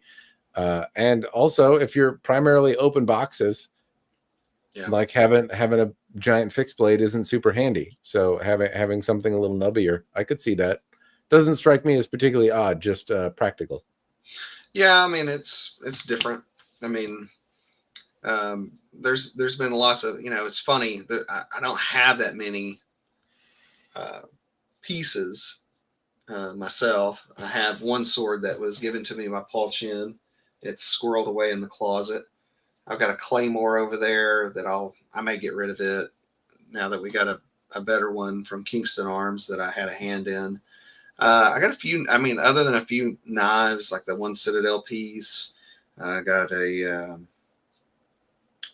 one of the old Virgil England skate knives. I got one of those floating around here somewhere. But I don't really keep all that many. If I want to go play with a sword, I just go to work. So your interest in collection seems to lie elsewhere, sir. That's I'm surprised.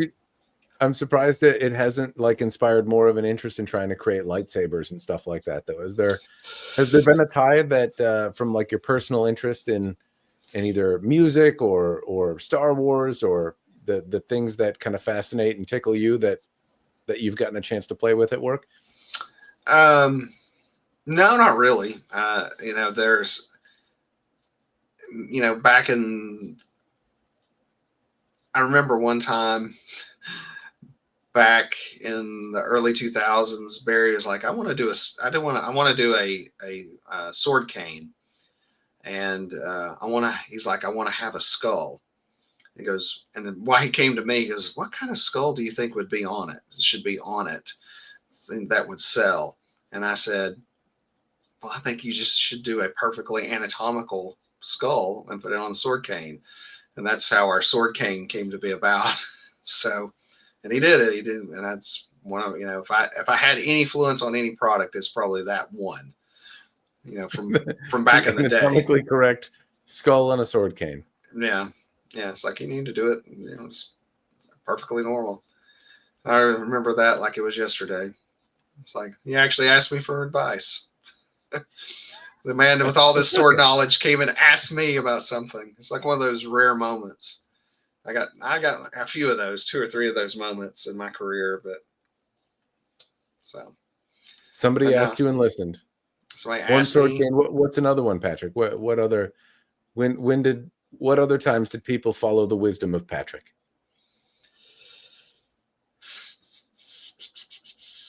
I don't know. I have to sit and ponder on that one because those moments are rare and few and far between too. I mean, like I said, I don't know everything. I've just been around a long time. I've seen people come and go out of this industry. I've seen companies come and go out of this industry. I think I think CAS has endured because, number one, we've always done the customer right. I felt like the product that we've presented to the market is the best at what we can make, and it's value for the money. So I think that's one of the reasons why we've endured. The other thing that I think has helped us survive where a lot of companies have gone away is because we don't chase trends. We don't. We've never really. There's we've innovated. When Hanwei was in its prime, CAS and Hanwei innovated. And if there's something I want us to get back to, is where we're doing innovative things again. We're, right now, the next couple of years is going to be rebuilding. But hopefully after, 2 years of rebuilding, when I see Frenchie in June, I'm going to be saying obviously not now, but 2 years down the road from now, what can we be doing to be innovators in the industry again? So, there's not a whole lot of innovation that has happened with swords over the last few years that I'm aware of, other than changes in steel and things like that. But sword design and hasn't really changed. Katana is still a katana. It is, but you made mention of something kind of interesting. There were a number of years, if I think about 2000 to maybe like the 2014-15 time, it seems like there was a fair amount of new stuff, right? There were new models of katana that were coming out. There was the progression from the Shinto, what it was, to what it is now, a whole bunch of different anniversary editions, new steels being tested. There were also like ideas like, hey, we've got this folded steel that kind of scratches the itch of people that want a more traditional katana that has some of the characteristics of the things it's emulating. But hey, for the people that want these modern super steel things, we've got these L6 lines coming out.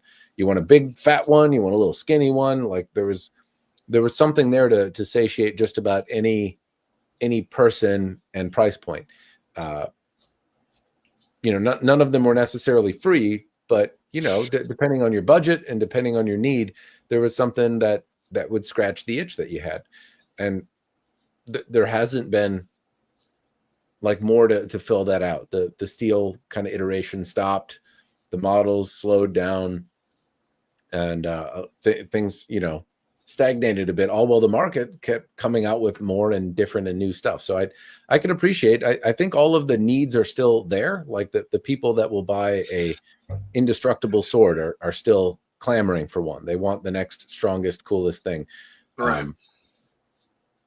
But there's also new interest. It sounds like HEMA's really taking off. There's a lot more interest in that side of the market as well.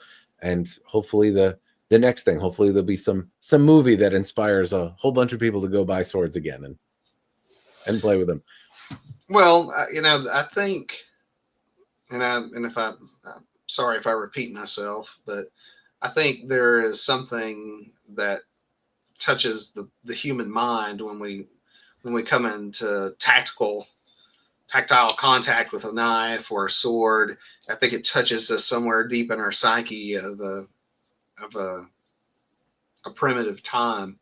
And as I often tell people, I don't sell swords for a living. I sell the fantasy of using a sword, because everybody, and it's kind of a joke, and it's funny because it's become the slogan for APOC.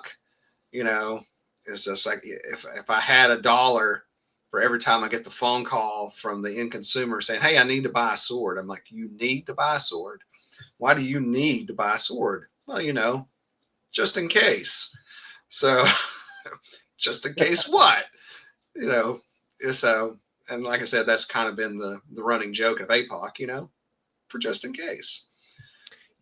Well, I think you could start another trend, right? At any moment, all of us are living tweet to tweet, right? At any moment, it might just be that like, hey, you have to wear a sword now. It's a uniquely American thing. We're all going to dress in swords now.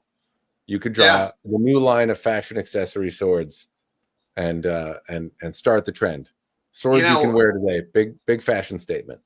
I've always, since I was a little kid, and I'll say 8 or 9 years old, I always carried a pocket knife. And it was it's just like, even, I don't carry one as often as much today. Well, because I work in a warehouse full of blades. But, if I know I'm going somewhere, I have a pocket knife. But, the insanity of the laws that we have nowadays. I'm afraid, if I walk into my kid's school and I got a pocket knife, I'm going to get, hauled off to jail for 5 years or something like that. So, it's just the laws, some of this stuff are crazy. And as Tennessee, I'm blessed to be in Tennessee because we got a lot of common sense laws. We've gotten rid of a lot of our gun laws, have gotten smarter and gotten rid of, a lot of stupid stuff. But, I just, when I travel out of state, I'm always worried, am I allowed to have this in my pocket? That's a fair concern. I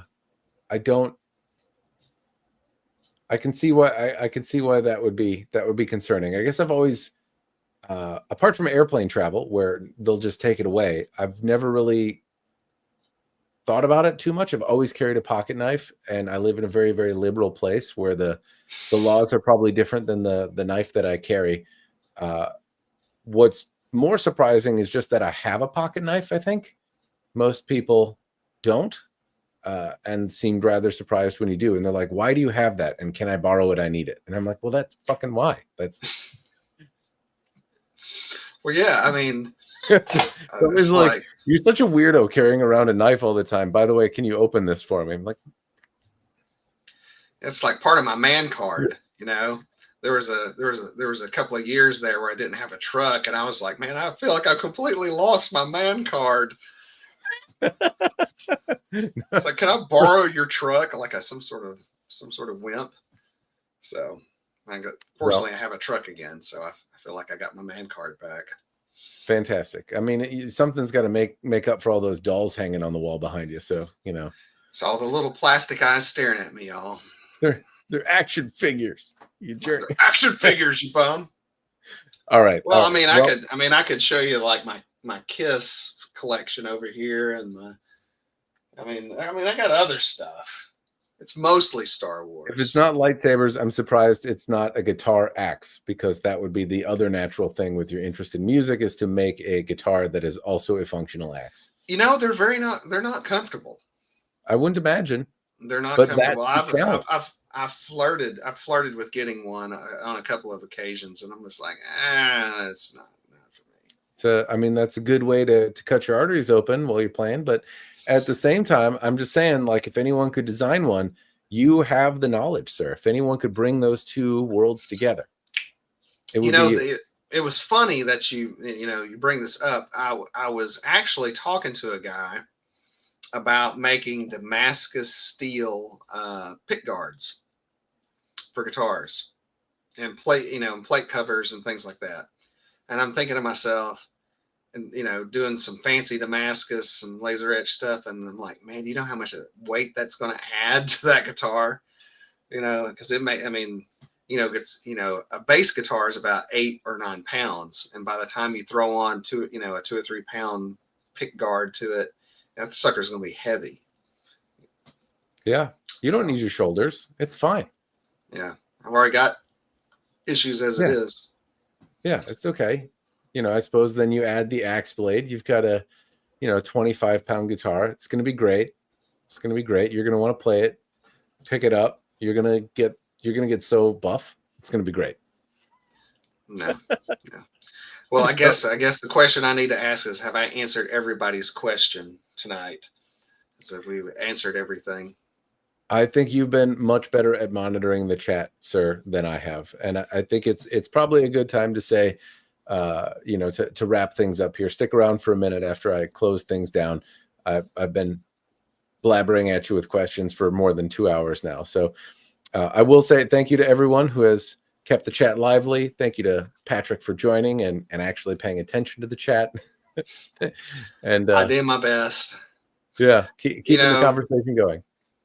Well, in all honesty, I do enjoy getting to interact with people whenever I can, and actually get to hear on a larger audience. And I appreciate you allowing me to come and speak to your audience, because these are your people, even though I recognize know a lot of them.